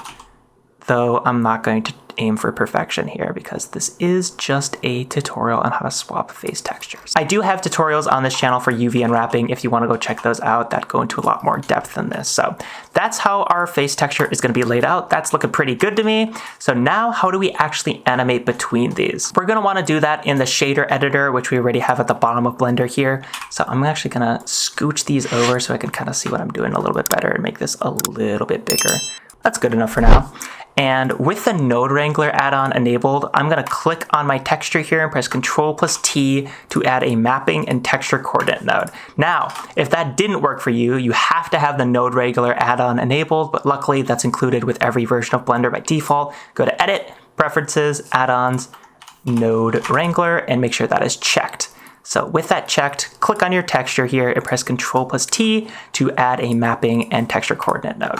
Now you're going to notice something interesting. If we change the X location on our texture here, nothing is actually going to happen. And the reason why nothing is changing in our viewport here is that we need to be on either material preview or rendered view. So if I go to material preview, then change my X location, now you're going to see that our texture is moving between all of our different faces here. Because think of how axes work in Blender by looking at the top right of our viewport here. We can see that this is the X-axis. So we're scrolling our texture across the X-axis because as you can see by the way our texture is laid out, we just have our textures like one by one laid out in a row like this. So the only location we need to change on this mapping node is going to be the X location. If you had your textures, laid out vertically rather than horizontally, you would also be changing, for example, the Y, but in our case here, we only want to worry about this X-axis like so. And if we look at our texture right here, we're going to notice that there are 1, 2, 3, 4, 5, 6 different faces on Love-chan here. And as a result, we're going to want to add 6 of a new node that we're going to introduce and add right now called the Combine XYZ node.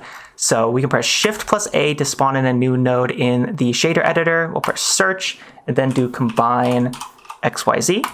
Like so. And this is going to be our first one, which is just going to be this first texture all the way on the left here. But we want to duplicate this node by pressing Shift plus D, which is the same duplication hotkey as most other parts of Blender. Then we're going to preview what this looks like by plugging the output from this vector into the input of this location on this mapping node, which is not actually going to change anything just yet. Let me make this nice and big here so we can see what's going on in the 3D viewport. So if we change the X location on this combine XYZ, again, making sure we're in material preview or rendered, so this actually updates, you're gonna see we're gonna animate between all of our different faces here. But of course, we want this first one to transition to this first face right here. Then we want a second XYZ to transition to this facial texture, the third to this facial texture, the fourth to this facial texture, and this one will be our final XYZ node, the sixth. So now we're going to move our XYZ node and hold Shift so that when we're moving and changing this value, it's a lot smoother and we have a lot more fine-grained control over this. Then we're gonna go to this second facial texture right here on our texture here. So with this lined up, holding Shift and left click, you're gonna see that does not line up perfectly. And to fix that, all I need to do is punch in some numbers the old-fashioned way here. So 0.16, let's try 1. That's moving in the right direction, so I know I have to decrease this value. So I'll do 2, maybe 4 is right. There we go. So I'm just trying to line up the bottom of my nose with my texture there. So that's looking pretty good. So now I'm gonna duplicate this XYZ node once again, and I'll plug in the vector to the location of this mapping node like so. And because I know that when I lay these out, these are generally evenly spaced, you can actually just multiply this X value by 2 in order to get to this next facial texture right here. And to do that in Blender, there's actually a really awesome, super quick way you can do this by selecting your value, so double clicking on it so you're editing it. Then I'm gonna press space. Actually, I don't even need to press space, I don't think. So I'm just gonna add an asterisk here. So that's Shift plus 8 if you don't know that. And then I'm gonna type 2, which will multiply this value by exactly 2. Yeah, and you don't even need a space. So with that value multiplied by 2, you can now see that we've transitioned into this next facial texture, which is our third facial texture, which is perfect. So I'm gonna now duplicate this combine XYZ node again by pressing Shift plus D. And I know that I wanna multiply this node by 3 now. So I'm gonna copy and paste this value from the first combine XYZ, or excuse me, the second combine XYZ node. Then I'm gonna multiply this by 3. So that was multiplied by 2, this one's multiplied by 3, and we'll double check our work by plugging this vector into the location. That's looking pretty good, though it's slightly misaligned, so I can kind of change this value here to see if that will get it better. That was the wrong direction. So I'll increase this by 1 by going 493, and that's looking pretty good. And that will be our fourth facial texture. We'll duplicate this again. We'll paste this value in once again, and we'll multiply this one by 4. Right? Yeah, so now we're gonna plug this vector into the location up here once again. And I see that I'm in edit mode. I actually don't need to be in edit mode. I'm just gonna go back into object mode here so my life's a little easier because edit mode undoing is awkward. And now I can see that I'm on my fifth facial texture, which is fantastic. So again, I'm gonna press Shift D to duplicate this, paste in my value and multiply it by 6. Now I'm gonna plug this in to our location. And I think I went too far. I think I need to multiply that by 5, excuse me. So multiply that by 5. There we go. Now that's perfect. Awesome. So now if we plug in our first vector into this location, we have our first facial texture. We do our second facial texture. We do our third, we're gonna have our third facial texture. Our fourth will have our fourth facial texture. Our fifth will have our fifth facial texture. And our sixth will have our sixth facial texture, as you would expect. So now we're going to want to add mix nodes so that we can actually animate between all these different combined XYZ nodes. So I'm gonna press Shift plus A, search, and then I'm gonna type mix to add this mix node right here. Then I'm gonna set the factor to 0 and switch this from float to vector. So this is gonna be a vector mix node with a factor of 0. Then I'm gonna put the vector from my XYZ node number 1 here into the A slot of my mix node, and my second XYZ into the vector of the B slot, like so. Then I'm gonna put the result into my location of my mapping node, and you can see that by changing the factor on this mix node, we're gonna animate between our first facial expression and our second facial expression, which is awesome. And you kinda wanna just keep duplicating this mix node until all of our facial textures are integrated into this setup. So I'm gonna move things around by box selecting so that things are gonna look a little bit more clean, like so. Kinda line these up by box selecting like this. Now we're going to press Shift plus D to duplicate this mix node. And now that we've duplicated this mix node and moved it to the right a little bit, we're going to see that the result from our first mix node is plugged into the A here. And we'll literally just take the vector from our next combined XYZ and plug it to the B. Line this up, Shift D, move it up here so it plugs into the A. Plug this into the vector of the B. Then I'm actually going to move these over a bit like so. Again, Shift plus D, plug this in. Plug in the vector output into the B socket right here in this mix node. Move this over a little more. Then I'm going to press Shift plus D once more and plug in our final facial texture into the B slot from its vector output. So there we go. Now we have all of our facial textures set up into these mix nodes. And by changing this factor, you're going to see that we're going to swap between our facial textures every time we change these factors on all these mix nodes, which is super cool. However, to properly animate between these, we don't actually want this sliding effect, right? Because if you're animating between these and it's slid like this, that would look a little awkward. We kind of want it to like snap between all these mix nodes. And to do that, we're going to use a math node set to greater than and a value node. So I'm going to press Shift plus A and type in value.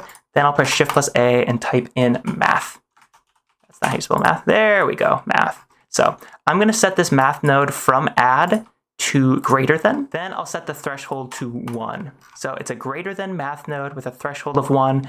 Then I'm going to plug this value node into the value of this greater than node. Then I want the value input from this greater than to go into the factor of this mixed node. Because remember, by changing this factor, that's how we're changing between these facial expressions. So by plugging in the value from this greater than input, it means the value on this facial texture will only increase when its threshold on this greater than node is above 1. And now I just want to duplicate this for every mixed node that I have. So I'm going to press Shift plus D, duplicate this, plug in the value from my value node, and plug in the value output from this greater than node into the factor of my next mixed node right here, and set the threshold of this next greater than to 2. Then do it again, Shift D, value to value. Then the value output of the greater than into our next mixed node, set the threshold to 3, Shift D, value to factor, value to value, threshold to 4, Shift plus D, value to value, value to factor, and threshold of 5. So now we have 1, 2, 3, 4, and 5. Now when we change the value on this value node, it's going to snap between all of our facial textures as it becomes a threshold above 1, then a threshold above 2, 3, 4, 5. So I'm going to increase this like so. Eyes are going to become closed because we're above 1. Then they're to become happy eyes because we're above 2. Then they're going to become shocked because we're above 3. Then they're to become dazed as we go above 4. Then they're going to become silly as we go above 5 here. And if you're confused why it's a value of 5 rather than 6 because we have 6 facial textures here, that's just because our value below 1 is actually our first texture. So that's the reason it only goes to 5. So we actually have this all set up now. This looks a little messy, but we're actually doing it, right? This is how we animate between our facial expressions, and you could just leave this here. However, animating in the shader editor is extremely annoying and not recommended. That's why we're gonna add a bone to our rig that actually controls this value node so that we can actually just animate the face and mouth textures on our rig as we're animating, which is much, much faster and a lot more intuitive. So let me show you how to do that right now. So first of all, I'm going to click on my model and press / to get out of this isolated view.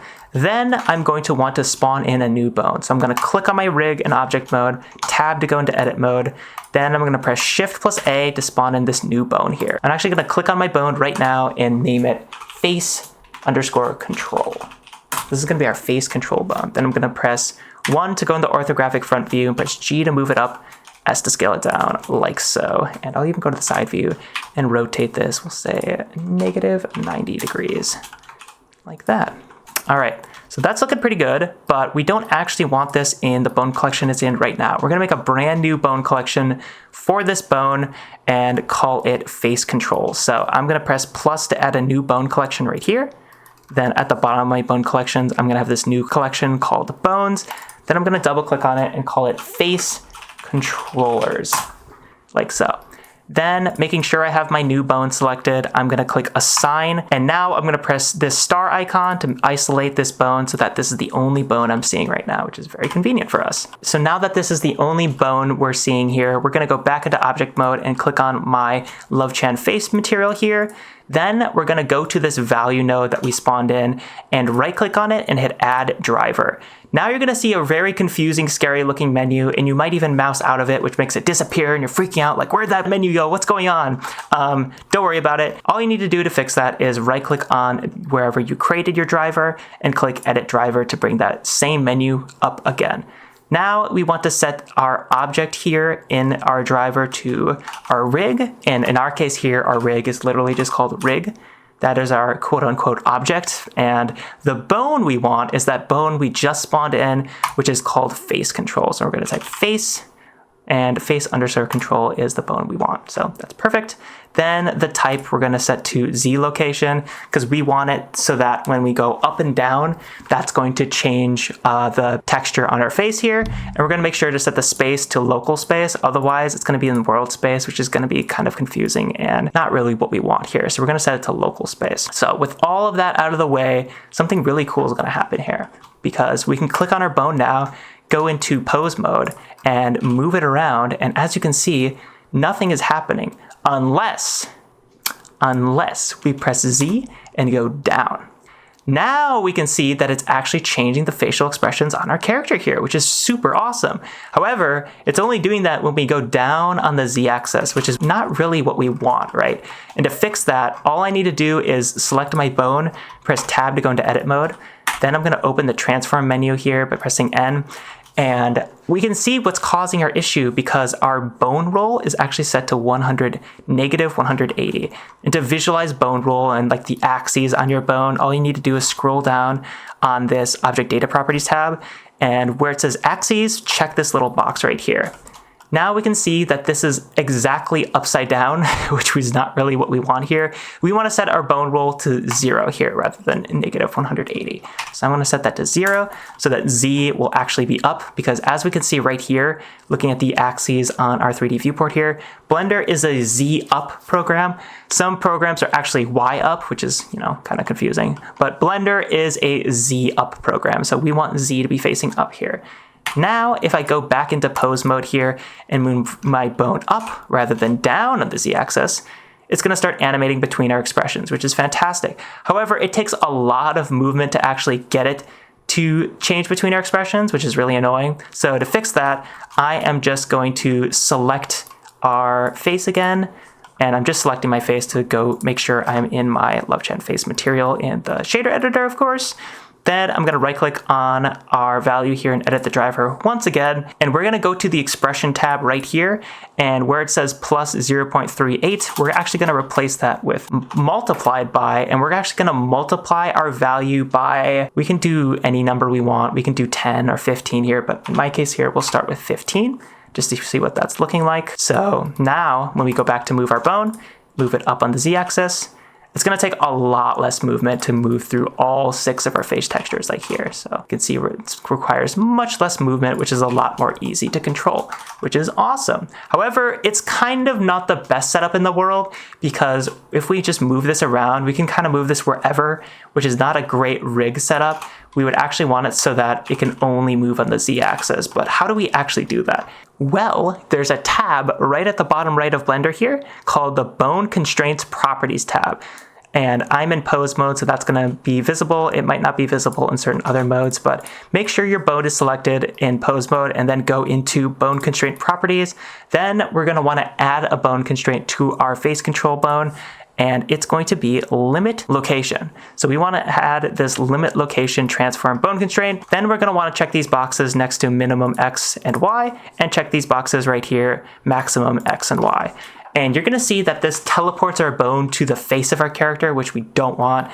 And to fix that, we're going to go to owner, local space. So owner is going to be set to local space here.